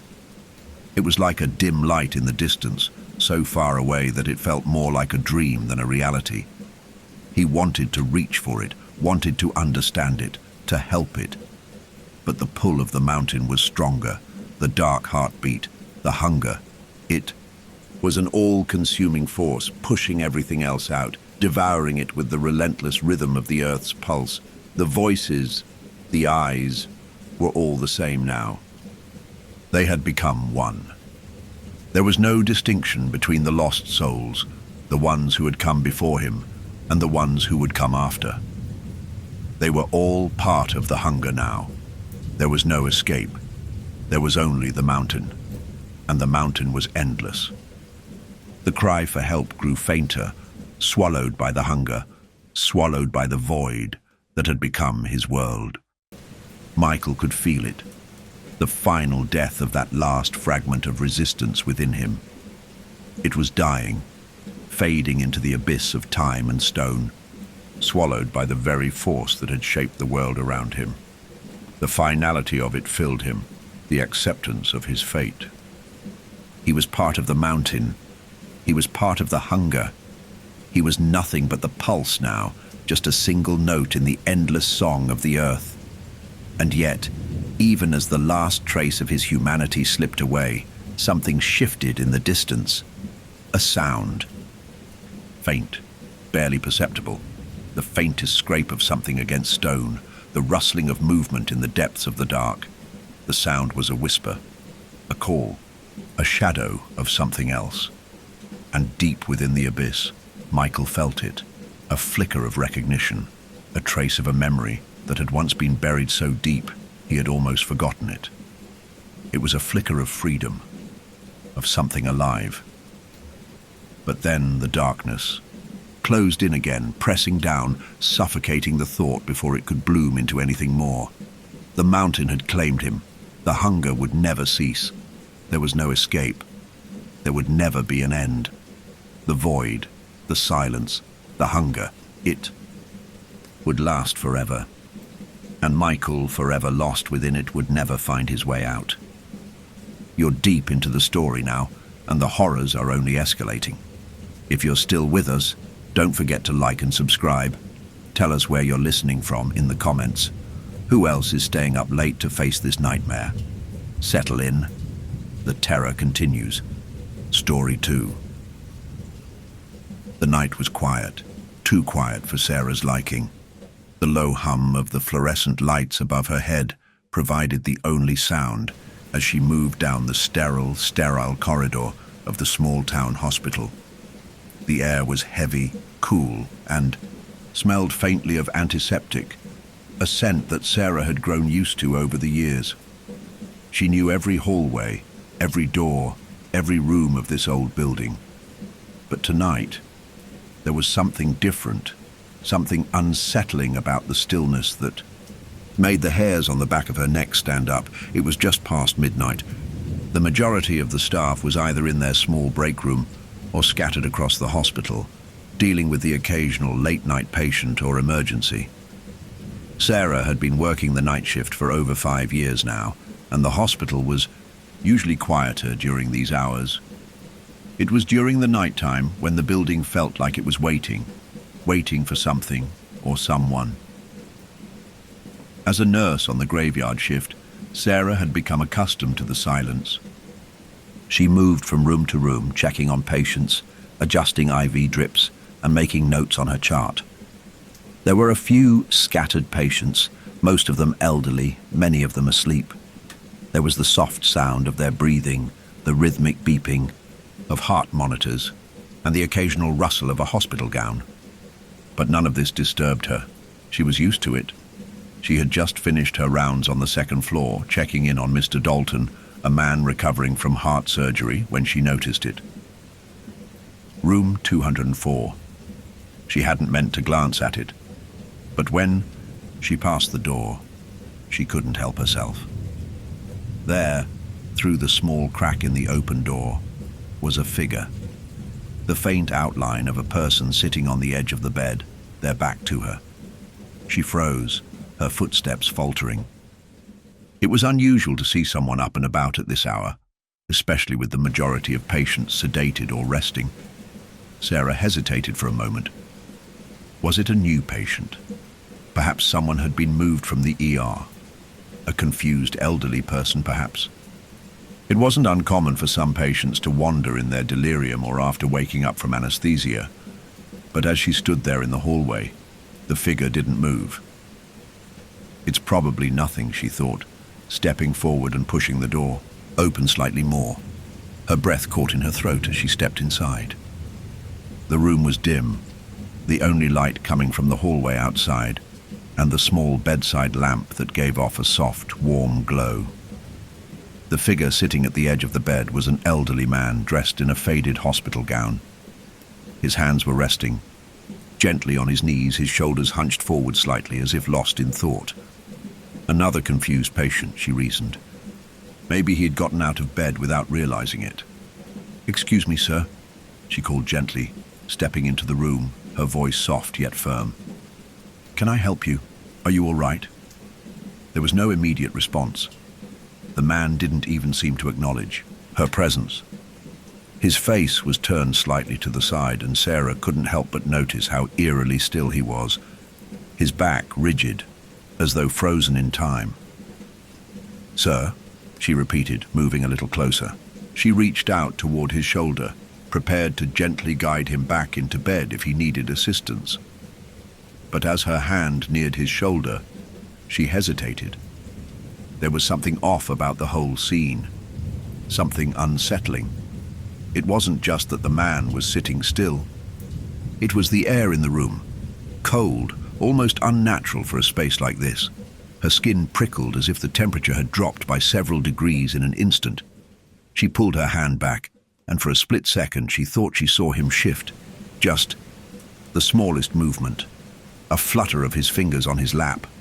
It was the briefest hint of life, but it made her pulse quicken. She stepped closer, feeling the hairs on the back of her neck stand on end, and spoke again, this time a little louder. "Sir, are you all right? Do you need help?" Still, there was no response. No movement. No sign that he even heard her. The silence between them stretched unnaturally long, as though the room itself was holding its breath. Sarah was now only a few feet away from him, and for the first time, a wave of unease washed over her, an overwhelming, oppressive feeling that she couldn't shake. The kind of feeling that made the quiet seem too heavy, too thick. With a deep breath, she moved around the bed to face him, gently tapping him on the shoulder. Her mind was racing. Maybe he had been sedated and was simply too disoriented to respond. Maybe. The man turned his head, slowly. His eyes, dark and hollow, met hers. But there was something wrong. They didn't blink. They didn't focus. They were empty, vacant, almost like someone who had never been alive. And as Sarah stood there, frozen in place, she felt it. The cold. A bone-chilling cold that seemed to come from nowhere, yet surrounded her completely, as though it had seeped from the very walls of the room. "Are you okay?" Sarah asked again, her voice trembling slightly, though she couldn't figure out why. The man didn't answer. He simply sat there, his body unmoving except for the slow, shallow rise and fall of his chest, except for the eyes. Those eyes, empty and unblinking, locked onto her, as though they could see straight through her. She should have left then, should have stepped back out of the room and called for help. But something kept her there, something she couldn't explain. It was a feeling, a compulsion. She stepped closer, ready to lay her hand on his arm to guide him back into bed. But the bed was still made. The sheets were neat, smooth, and untouched. Suddenly, the weight of it hit her like a physical blow. She hadn't seen him get into the bed. She hadn't seen any indication that he'd been lying down at all. And yet here he was, sitting in the middle of the room, unacknowledging her, staring at her with eyes that were not his own. Her breath hitched, a sudden realization creeping over her. What she thought was an elderly patient had never been in the bed. The room had been completely empty when she passed by earlier. There was no reason for anyone to be here now, certainly not a man who was simply sitting in the dark, staring out of a void that had no answers. A surge of panic rose within her chest. Turning on her heel, she rushed out of the room and into the hallway, glancing back toward the door. Her heart raced in her chest, pounding against her ribs. Was this a hallucination? Was she tired? No, something was wrong. Deeply wrong. She grabbed her phone, shaking, and dialed the security office. "Hey, can you check the footage for room 204? "There's something strange going on," she whispered, barely able to keep her voice steady. The words felt hollow in the air. The footage was the only thing that could answer her question. And when the security guard's voice came through, the phone again, flat and clinical, she had no idea just how deep into the mystery she had just stepped. Sarah's pulse raced as she hung up the phone, clutching it tightly in her hand. The silence of the hospital hall seemed to close in around her, oppressive and suffocating. Room 204. She couldn't stop thinking about it. The man she had seen, sitting on the bed. The way he had stared at her with those hollow, vacant eyes. She tried to rationalize it. He was probably a confused, elderly patient. Maybe someone who had wandered out of his room and had trouble understanding where he was. It was a common occurrence, especially during the late hours. But as the thought settled in her mind, she realized how wrong it felt. Her body felt heavy, like the very air in the hallway had thickened, making it harder to move. The distant hum of the hospital's air conditioning was the only sound that broke the unnerving quiet. Sarah could feel the eyes of the darkened rooms watching her as she walked. She moved cautiously down the hallway, her feet feeling heavier with each step, and she arrived at the nurse's station. The lights flickered briefly, casting long, jittery shadows against the walls. Sarah wasn't sure if it was just her mind playing tricks on her, or if something in the building itself was off. The guard on duty had promised to check the security footage. He was supposed to call her back soon, but she couldn't wait around. The thought of that empty bed, the neatly made sheets, kept replaying in her mind. What had she seen in that room?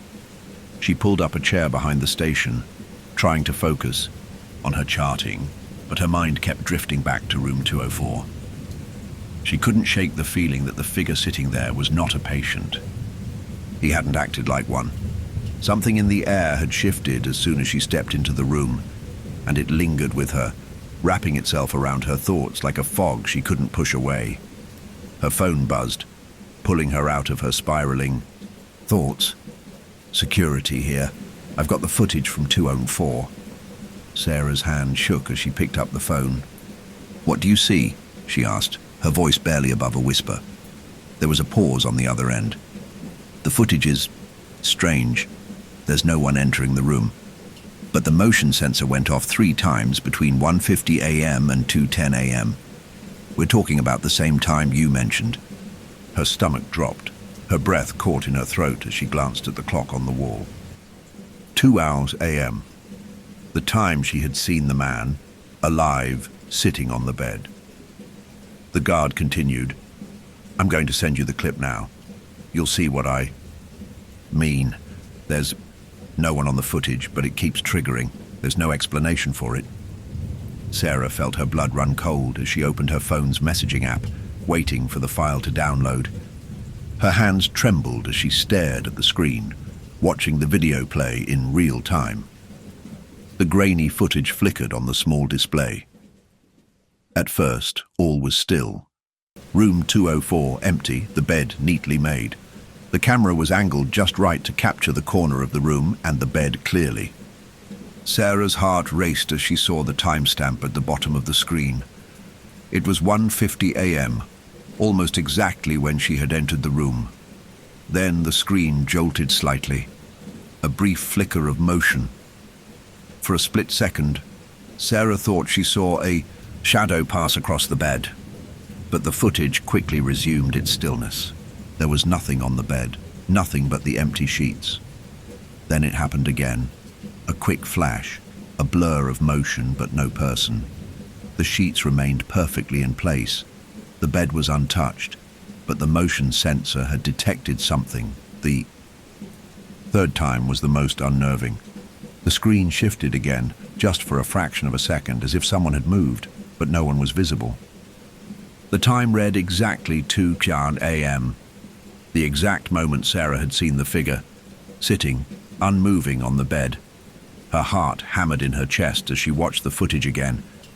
But this time, she saw the shadow, the shape of a man, an outline, just barely visible in the corner of the room. It was impossible to make out any features, but Sarah knew what she had seen in that room. Her breath hitched. He was there, and yet he wasn't. Wait, what's that noise? She whispered to herself. On the footage, there was a strange static hum, like a deep, distorted whisper, just before the shape appeared. The guard's voice came back through the phone. Sarah, I've checked the rest of the footage. There's no one entering the room, no one exits, but the motion sensor, it's going off. And the static you're hearing? That's coming from the cameras themselves. It's like something's interfering with the feed. Sarah's mind raced. She couldn't make sense of it. She had seen the figure with her own eyes. The man sitting on the edge of the bed. He had been alive, or at least he had looked alive. But this footage showed nothing. Her thoughts spun in a frenzy. Could it be a malfunction with the cameras? A glitch, maybe? But the static, that strange static, had never happened before. Not on any of the footage she had ever reviewed. The hairs on her neck stood up.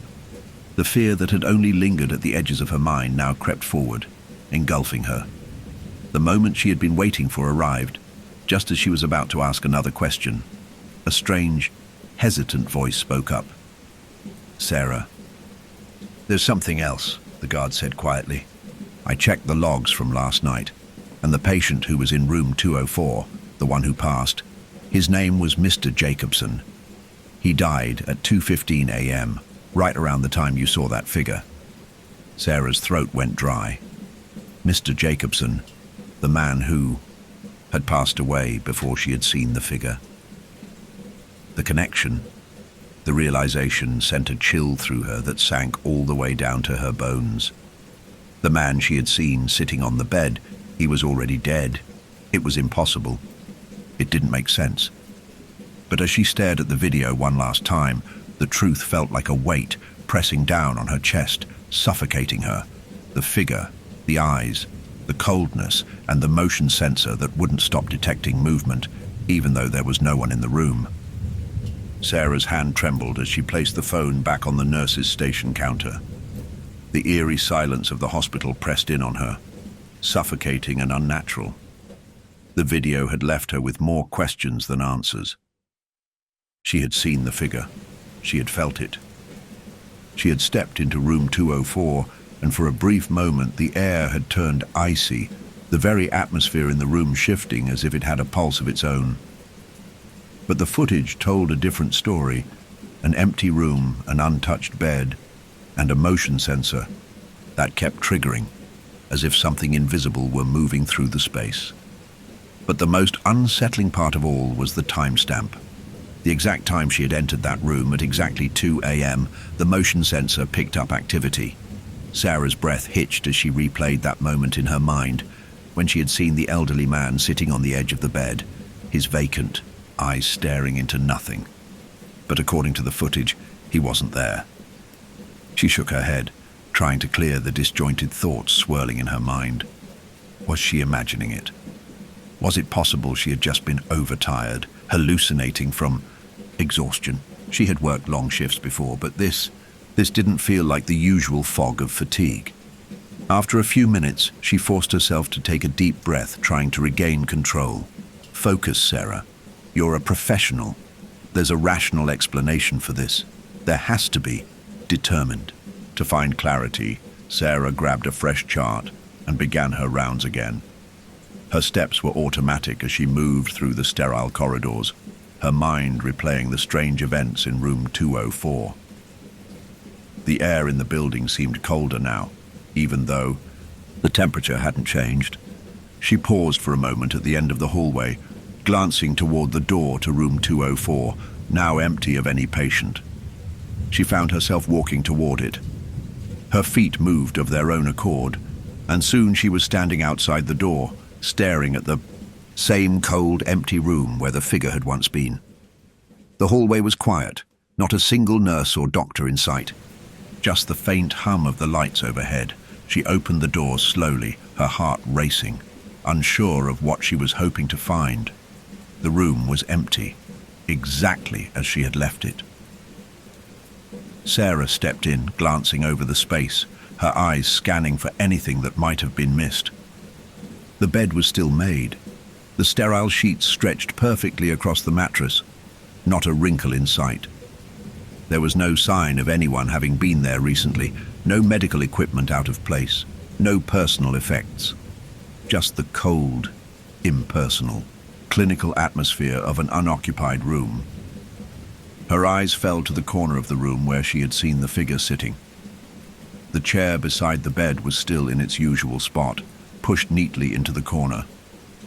The faintest chill in the air sent a shiver down her spine, but there was nothing else to explain the sensation. This doesn't make sense, she thought, a twinge of panic beginning to rise within her chest. He was sitting right there. He was real, wasn't he? She slowly moved toward the chair, her fingers brushing the back of it. It was cold, just like the rest of the room, and she noticed for the first time how oddly untouched everything seemed. If Mr. Jacobson had indeed been sitting there, if he had gotten out of bed as she thought, then why wasn't the bed disturbed? Why were the sheets perfectly smooth, without a single sign of use? Her mind raced. The figure she'd seen in the room wasn't a hallucination. She knew what she had seen. And yet, nothing in this room made sense. The stillness of it all, the lack of any evidence, was unsettling.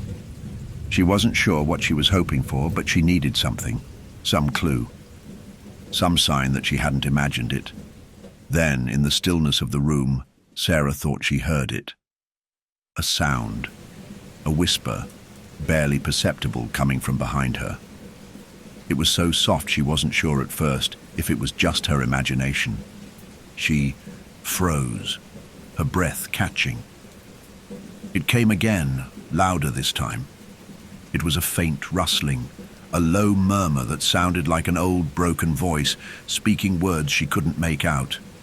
Her pulse quickened. The room felt colder. The shadows in the corners seemed to deepen, as though something was lurking just out of sight. The whispering grew louder, and now she could make out the words, faint but distinct. "You shouldn't have come back." Sarah's skin prickled. The words seemed to echo through the room, though she couldn't tell where they were coming from. There was no one here, no patient, no one in the bed, just her, alone in the room. Who's speaking? She whipped around, but there was nothing.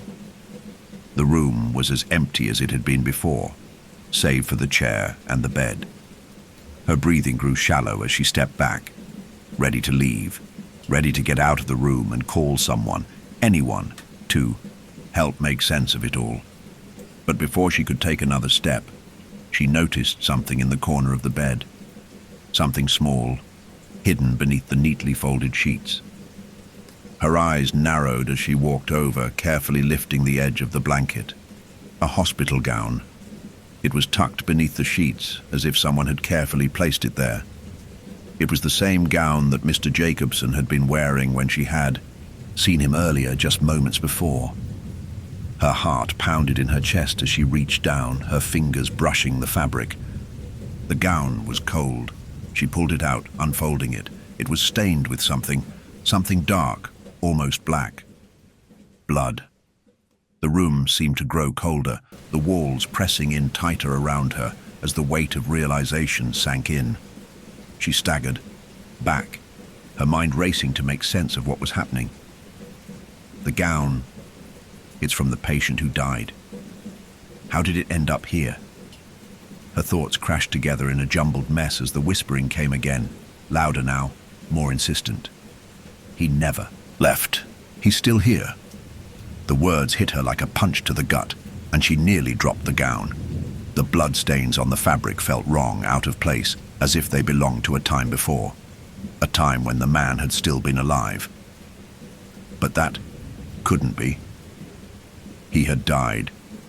He had passed away in that very room. Hadn't he? Her mind reeled as she stood there in the dim light of the room, holding the gown in her hands. It was as if the hospital itself was holding its breath, waiting for her to make sense of the impossible. The motion sensor, the figure, the whispering, it all felt connected, and suddenly a deep, bone-chilling realization settled over her. There were no more answers to find here. Not in this room. Not in this hospital. Only an unsettling truth. The man, Mr. Jacobson, had never really left. He was still here, and something was waiting for her to discover it. Sarah couldn't shake the cold grip of fear that had settled deep in her bones as she stood in room 204, staring at the blood-stained hospital gown in her hands. The whispering had stopped, but the weight of those words, "He never left. He's still here," echoed in her mind, a constant reminder that something was terribly wrong. The hospital, the building that had always felt like a second home, now felt foreign. It felt like it was watching her, like it was alive in a way that she couldn't understand. With trembling hands, she set the gown down on the edge of the bed and stepped back into the hallway, her mind racing. She had to get the footage. She had to see it again.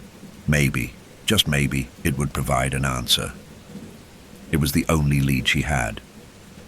The only thing that might explain what had happened in room 204 and what was still happening. She felt a strange pull toward the security office, the place where all the cameras in the building were monitored. The lights in the hallway seemed dimmer now, the flickering shadows making her skin crawl. As she made her way down the long corridor toward the security room, her footsteps seemed unnaturally loud, each echo amplifying the growing unease that clung to her like a second skin. The hospital was still and quiet, as if holding its breath along with her. The security office was at the far end of the hall, tucked away in a corner. Sarah's hand shook as she reached for the doorknob, but before she could open it, the door creaked open from the inside. "Sarah, you okay?" It was Ben, the night security guard, standing in the doorway. He had a concerned look on his face, his brows furrowed.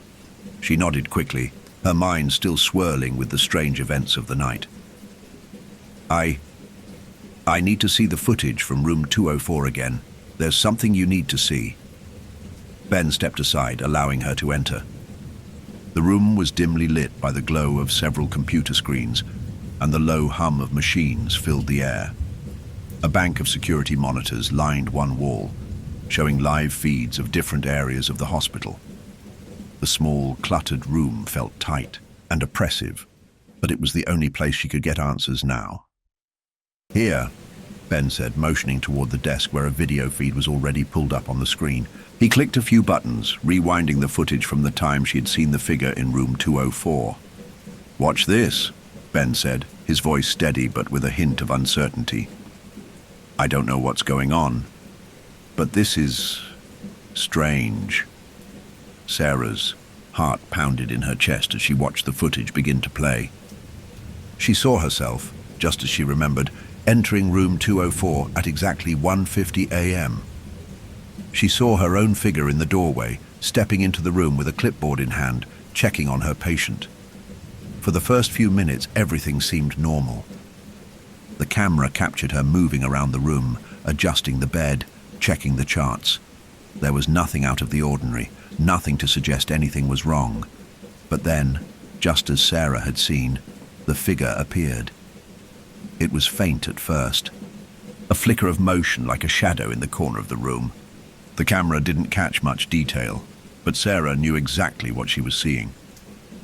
The man, Mr. Jacobson, was sitting on the edge of the bed, just as she had found him. His shoulders hunched slightly, his hands resting on his knees. The figure didn't move. It just sat there, staring ahead. The shot was grainy, and the footage wasn't clear enough to make out details, but there was no mistaking what Sarah had seen with her own eyes.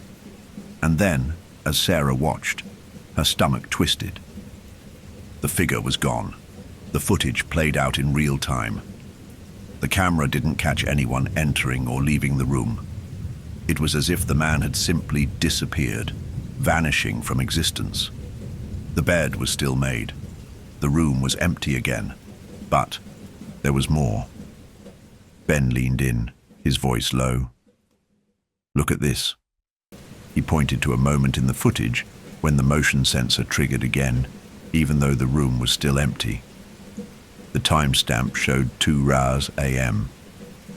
Sarah stared at the screen, her mouth going dry. She remembered that moment. She had seen the figure at 2 a.m. She had been standing right in front of him when he turned his head, his hollow eyes locking onto hers. But in the footage, there was no sign of him, just the empty room. Something's Not right, she whispered. The motion sensors detected him, but the cameras, they don't show him. Ben frowned, his hand on his chin. That's not all. Watch what happens next. He rewound the footage slightly. As the camera showed the empty bed, a flicker of static crossed the screen, distorted like an interference. The image wavered for just a moment, then went back to normal. There, see that? Ben pointed to the static. That's not normal. Usually the cameras are pretty clear. Sarah felt a chill run through her as she stared at the screen. The static had come out of nowhere, like something had interfered with the feed, something unseen. It was as though the darkness of the room had leaked into the footage. Her breath caught in her throat as she processed the full meaning of it. The room had been empty. There had been no figure in the bed when she had entered, yet the motion sensor had triggered. And the static, that distortion, something was messing with the cameras. Something beyond explanation. What does this mean? Sarah asked, her voice barely above a whisper. The man, Mr. Jacobson, he died at 2:15 a.m., didn't he? Ben's eyes widened, and he nodded slowly. Yeah, I checked. He passed away exactly at 2:15 a.m. I thought maybe it was just a coincidence, but this doesn't add up. Sarah's hands clenched into fists. The footage shows that figure. He was there. But the bed was untouched. The room was empty when I left. Ben glanced at her nervously, then back at the footage. This isn't just a glitch, Sarah. There's something more going on here, something we don't understand. The hairs on the back of Sarah's neck stood up as the pieces of the puzzle began to fall into place. Mr. Jacobson had died, but Sarah had seen him, alive, sitting on the bed watching her. The hospital, it seemed, had become more than just a place of healing. It had become something else, something haunted. And now Sarah couldn't shake the feeling that she was part of something she was never meant to understand. Let's check the rest of the footage, Sarah said, her voice firm but shaky. We need to find out if this happens again.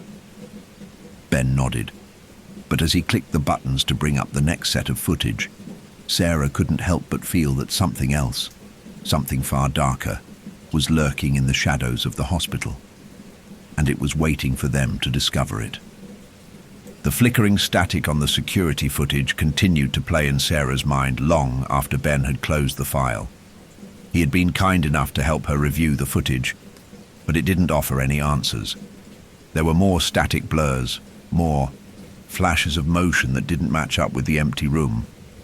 The room that had been so meticulously clean, so lifeless, was suddenly filled with strange, inexplicable disturbances, as if something or someone was still there, invisible to the cameras, but undeniably present. Sarah rubbed her temples, trying to shake off the dread that had settled inside her. There was no way to explain what she had seen. No way to explain the man, Mr. Jacobson, who had appeared to be alive at 2 a.m., sitting on the bed in that cold, sterile room. Her mind kept returning to that haunting gaze he had given her, the way he had turned his head as though he knew she was there. But he couldn't have known. He was supposed to be dead. Do you think it's just a coincidence? She asked Ben, trying to keep the shakiness out of her voice. That he died at 2:15 a.m., right after I saw whatever that was. Ben scratched his chin thoughtfully, looking at the monitors on the desk. He seemed hesitant, unsure of how to answer. I don't know, Sarah. I've been here for years. I've seen some strange things, but nothing like this. It could be. I mean, sometimes people say strange things happen when someone's close to death. Maybe the mind plays tricks. Hallucinations, maybe? Sarah shook her head, feeling the coldness of the room seep deeper into her thoughts. But I felt him. I saw him. He was sitting there, alive. Alive. The word felt strange coming out of her mouth. It didn't seem to fit the situation. And yet it was the only word that made sense. She had seen someone alive, someone who had already passed away. The weight of what she was implying settled in her stomach, and she looked at Ben, hoping he would offer something to explain it. But he just stood there, silent. "I don't know what to think anymore," Ben finally said, rubbing the back of his neck. "But if it's what you're suggesting, it's beyond anything I've ever heard of. Maybe we should talk to someone else, someone higher up." But Sarah wasn't sure there was anyone who could help. Not in this hospital. This place had always felt like an ordinary, slightly run-down small-town facility, a place where people came to recover, not a place where things, strange things, happened. But tonight, everything had changed. As she left the security office, the unsettling feeling grew stronger.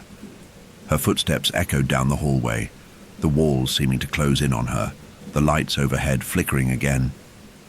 She glanced nervously over her shoulder at room 204, where she had seen the figure. The door to the room was still ajar. The hallway was dark and empty, but as she moved past, she couldn't shake the feeling that the room was somehow waiting for her. She had to know more. The next morning, the hospital had come alive with the usual morning bustle. But Sarah couldn't shake the images of the night before. She had barely slept, her mind replaying every detail of the footage, of the figure in room 204. She hadn't shared the full details of her experience with anyone yet. There was no way to explain what had happened. How could she? No one would believe her. They would think she was losing her mind, or worse, that she had been seeing things. But she knew what she had seen.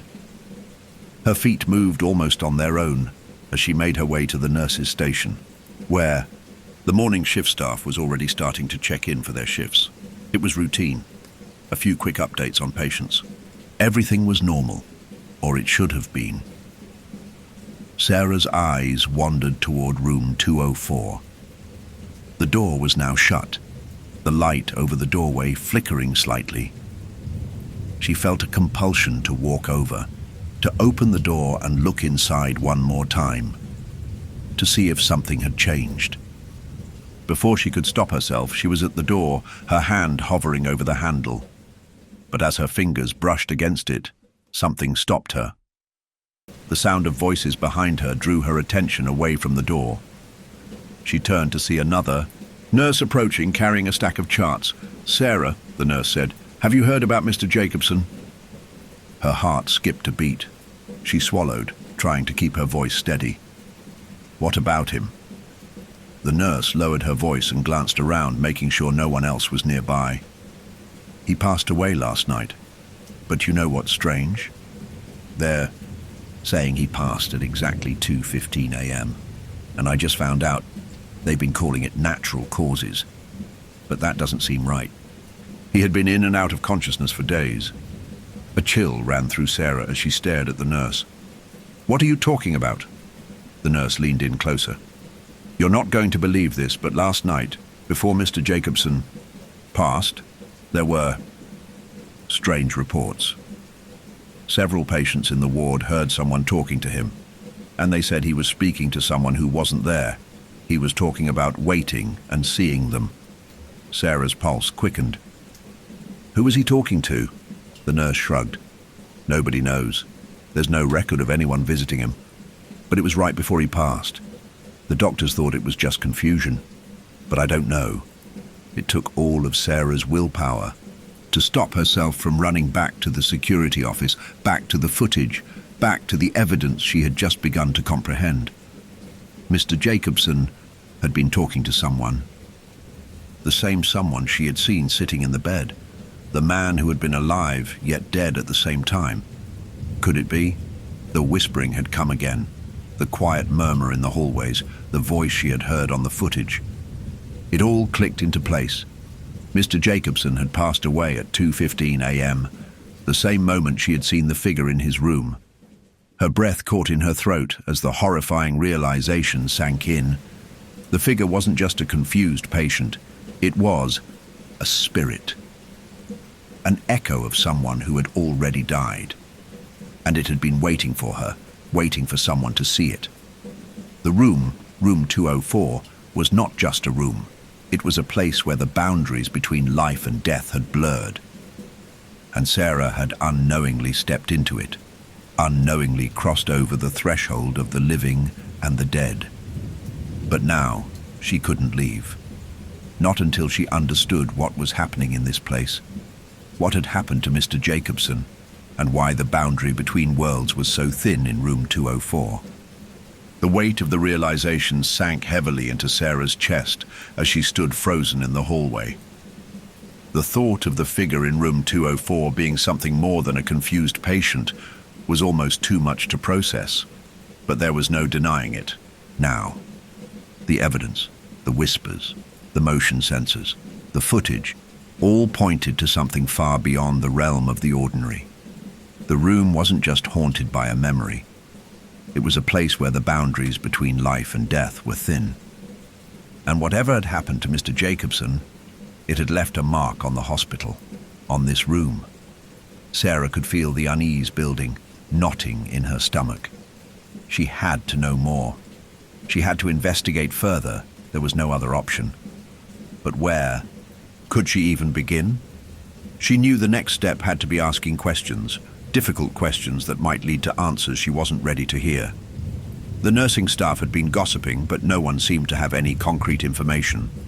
Everyone was so focused on the fact that Mr. Jacobson had died, but there was something off about the way people were talking. It was as if they knew deep down that something had happened in room 204. They just weren't talking about it. With a deep breath, Sarah pushed herself forward, back to the nurse's station, determined to get the answers she needed. As she walked, she passed room 204 again. This time, the door was closed completely. There were no signs of any activity, no strange flickers of light. The room was quiet like the rest of the hospital. Too quiet, she thought. When she arrived at the nurse's station, she was met by Ellie, one of the senior nurses who had been working at the hospital for as long as Sarah had. Ellie was sitting at the station, filling out paperwork. She looked up when Sarah approached and gave her a tired but friendly smile. "Sarah, how's it going?" Ellie asked, her voice warm but tired. Sarah noticed the dark circles under Ellie's eyes. The stress of working night shifts had clearly taken a toll on her. "I need to ask you something," Sarah said, her voice low, almost conspiratorial. Ellie raised an eyebrow, sensing Sarah's seriousness. "What's going on?" "I need to know about Mr. Jacobson. What happened in room 204 last night?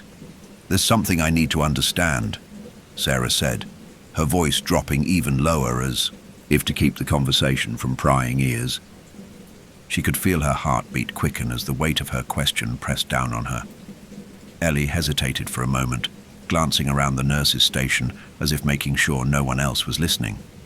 Then she leaned in closer. "You're asking about him, huh?" "You're not the first," Ellie said quietly, her voice barely above a whisper. "It's strange, real strange, actually. I've been working here for a long time, Sarah, and I've seen some things, but nothing like that." "What do you mean?" Sarah asked, her pulse quickening. She couldn't hold back any longer. She needed to know. Jacobson, he was a quiet guy, always in and out of consciousness the past few days. But last night, Ellie's voice faltered for a moment, and she shook her head. He wasn't just talking in his sleep. He was talking to someone. He kept saying things like, "It's time, they're coming. And they said I'm not alone anymore." Sarah's stomach flipped. Her thoughts went back to the whispers she had heard in room 204. The voice, faint but clear, speaking those same unsettling words. "He's still here." "I didn't think much of it at first," Ellie continued, her eyes now fixed on Sarah's, a somber look crossing her face.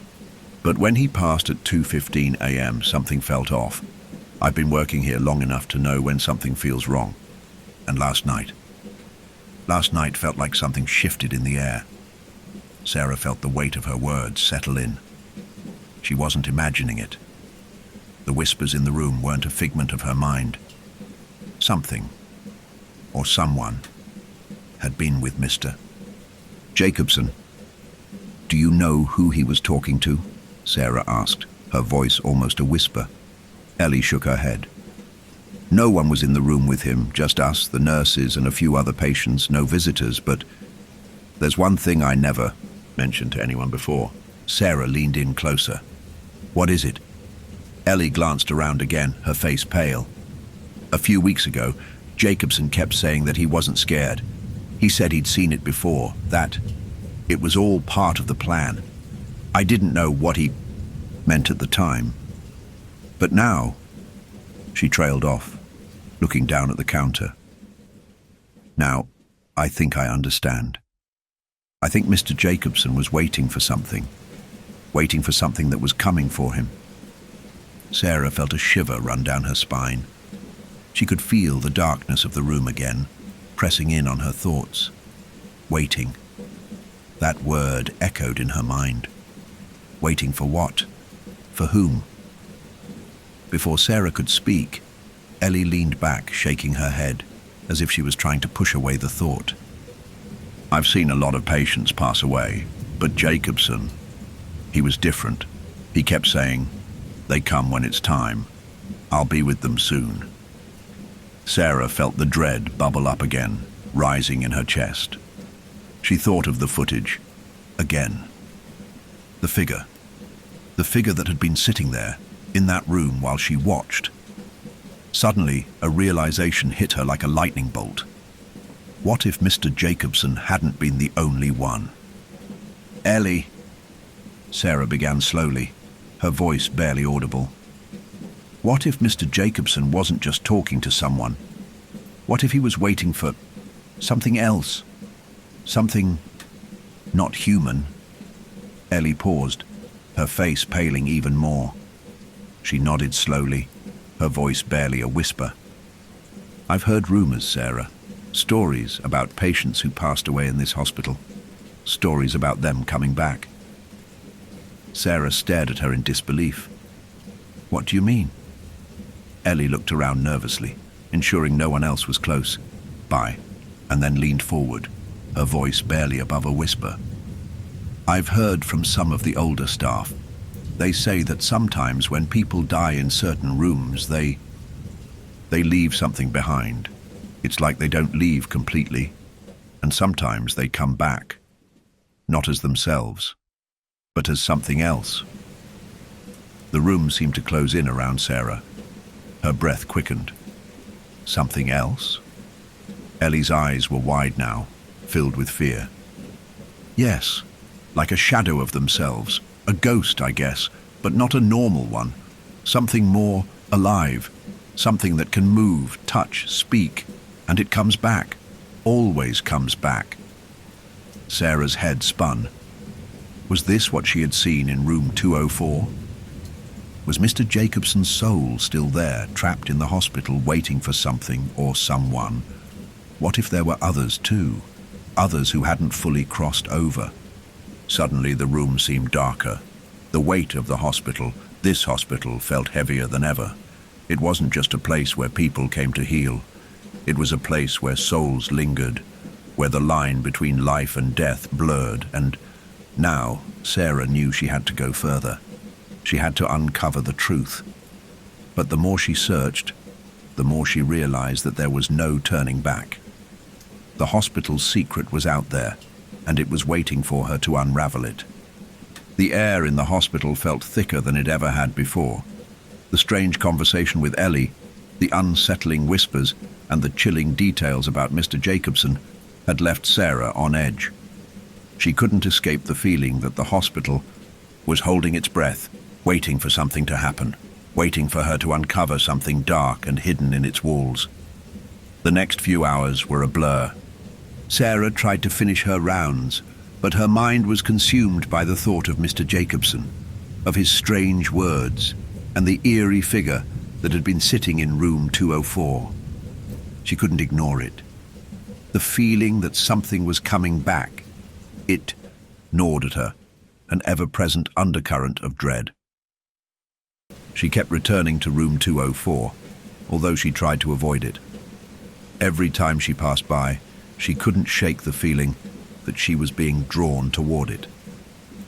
The door remained shut. The room was empty, just like it had been earlier, but Sarah felt it.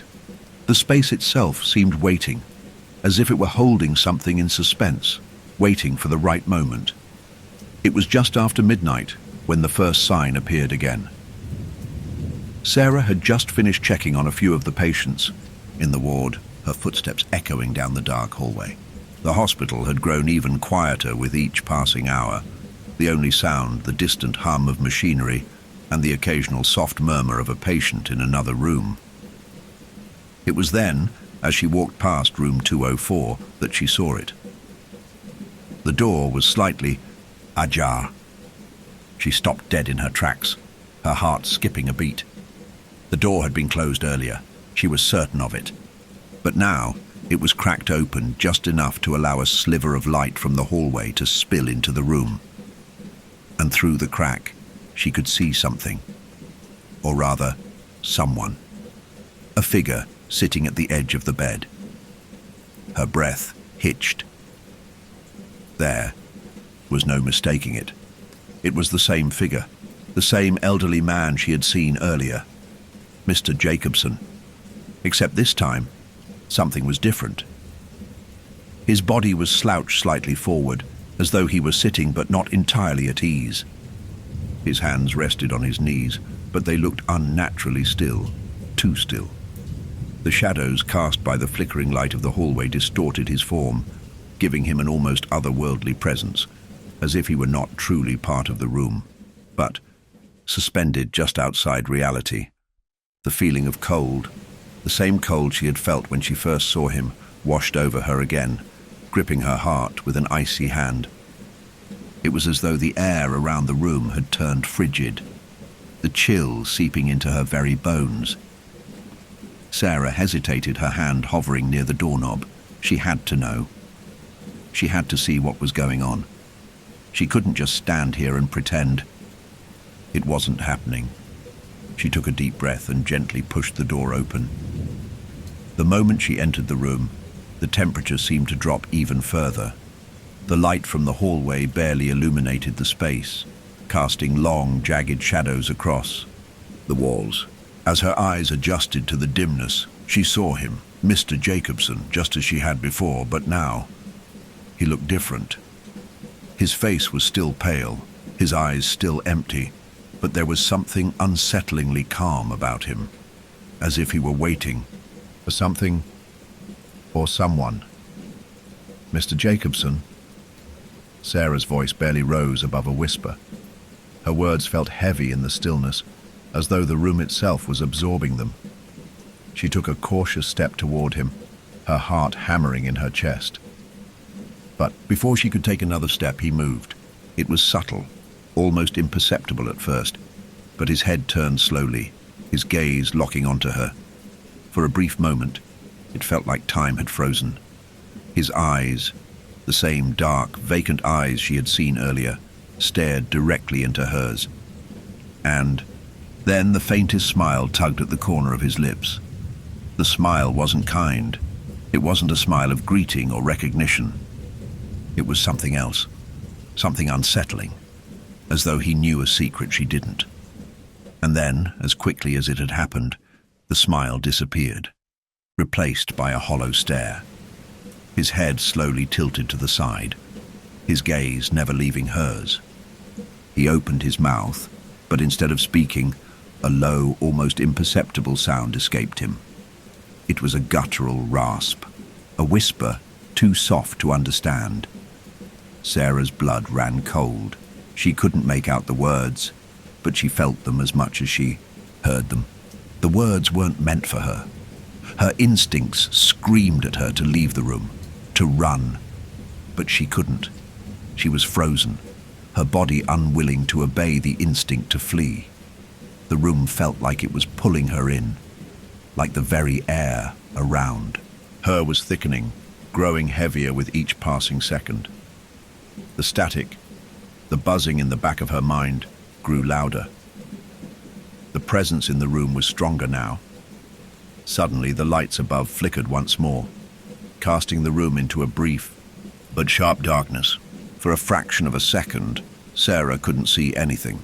Her heart pounded in her chest as she stepped back, her fingers brushing against the doorframe. When the light flickered back on, Mr. Jacobson was gone. The bed was empty. Her breath caught in her throat as she stood frozen in place. She stepped inside, her eyes scanning the room frantically, but there was no sign of him, no trace of the figure, not a wrinkle in the bedsheets, not a single disturbance in the air. He had vanished, just like last time. But then she heard it, the warm, soft rustling of fabric. She turned sharply, her eyes landing on the corner of the room where the chair had been. The chair, once empty, was now occupied. The figure was sitting there again, his back hunched slightly, his hands resting on the arms of the chair, still unmoving.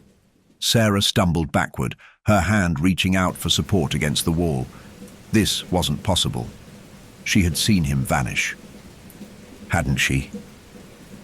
Her pulse hammered in her ears as she backed out of the room, her legs unsteady beneath her. She didn't know what she was seeing. Was it a trick of the light? Was she losing her mind? The whispers had returned. As Sarah stepped back into the hallway, she heard them. Low, indistinct murmurs, like the air itself was filled with voices, echoes of something just beyond reach. "You shouldn't have come back," they whispered. Soft and insistent, growing louder with every step she took toward the nurse's station. Suddenly she heard a voice behind her calling her name, "Sarah!" She spun around, but there was no one there. The hallway was empty. The whispering continued, and she realized with chilling clarity that the hospital, this hospital, was not just a place where people came to recover. It was a place where souls lingered, trapped between worlds, waiting for something, waiting for her. But what and why? As the whispers grew louder, Sarah realized that the answers she sought might not be the ones she wanted to hear. The whispers clung to Sarah like a cold mist, wrapping around her thoughts, tightening with every passing second. They were everywhere now, filling the air, muttering just beyond the edge of her hearing. "You shouldn't have come back. You shouldn't have looked." The voice seemed to echo through the very walls of the hospital, resonating with a sound that felt ancient, like something that had been buried in the foundation of the building for decades. The hallway stretched before her, dark and unnervingly quiet. The hospital, which had always felt like a sterile, lifeless place, now seemed to pulse with a life of its own, a life Sarah didn't understand and couldn't control. She felt the weight of every step she took, the air growing thicker with every movement. The door to room 204 was still ajar, the faintest sliver of light slipping through, but she couldn't bring herself to go near it again. The figure was waiting for her. Mr. Jacobson, or whatever he had become, was waiting. She turned away, her heart pounding in her chest. She needed answers. She couldn't just feel her way through this anymore. She had to know what was happening in this place. She needed to know who or what was waiting in room 204. She ran. Sarah bolted toward the security office, her breath shallow, panic clawing at her chest. Her footsteps echoed in the empty corridors, her mind racing. She had to see the footage again. She needed to find something, anything, that could explain what was happening. She didn't know what to believe anymore. The boundaries between reality and the unnatural were blurring with every passing moment. When she reached the security office, she didn't even knock. She opened the door wide, startling Ben, who was at the desk reviewing some of the earlier footage. He looked up, startled, but quickly recognized the urgency in her eyes. "Sarah, what's wrong?" Ben asked, standing up and walking toward her. His face was pale, his brow furrowed. "Play the footage again," Sarah demanded, her voice shaky but firm. "The footage from room 204, now." Ben hesitated, his eyes searching hers for an explanation, but there was none to give. The words that had haunted her all night, the whispers, the figure, pressed in on her. The truth, she realized, was far worse than she had imagined. Ben didn't argue. He turned toward the monitor and began pulling up the footage from room 204, fast-forwarding to the time she had seen the figure. Sarah stood beside him, her eyes fixed on the screen, her hands gripping the edge of the desk. The screen flickered to life, and she saw herself again, entering room 204. The timestamp read exactly 2 a.m. She watched herself check on the patient, the bed still made, the room empty. She saw the figure appear on the screen just as it had happened, sitting at the edge of the bed. She watched the shape of Mr. Jacobson, the old man, and she felt the air in the room turn cold once again. But this time, as the footage continued, something caught her eye. The figure on the screen wasn't as clear as it had been earlier. It flickered, distorting like a TV signal interrupted by static. And then, he, Mr. Jacobson, shifted. The figure once sitting stood up slowly, moving with an unnatural stiffness. As he stood, his form distorted again. His outline blurred for a split second, and the shape seemed to stretch unnaturally, like a shadow growing too large for its source. Sarah's breath hitched. She had seen it. It wasn't just a ghost. It wasn't just a shadow of a person. It was something more. Ben looked at Sarah, his face now pale, his voice trembling. What was that? He didn't look like that before. What the hell is going on? Sarah didn't answer immediately. Her thoughts were racing. She had felt the cold. She had seen the figure's eyes, had seen the way he sat on the bed, just waiting. But now, as the footage continued, she saw it more clearly. There was something wrong, so wrong.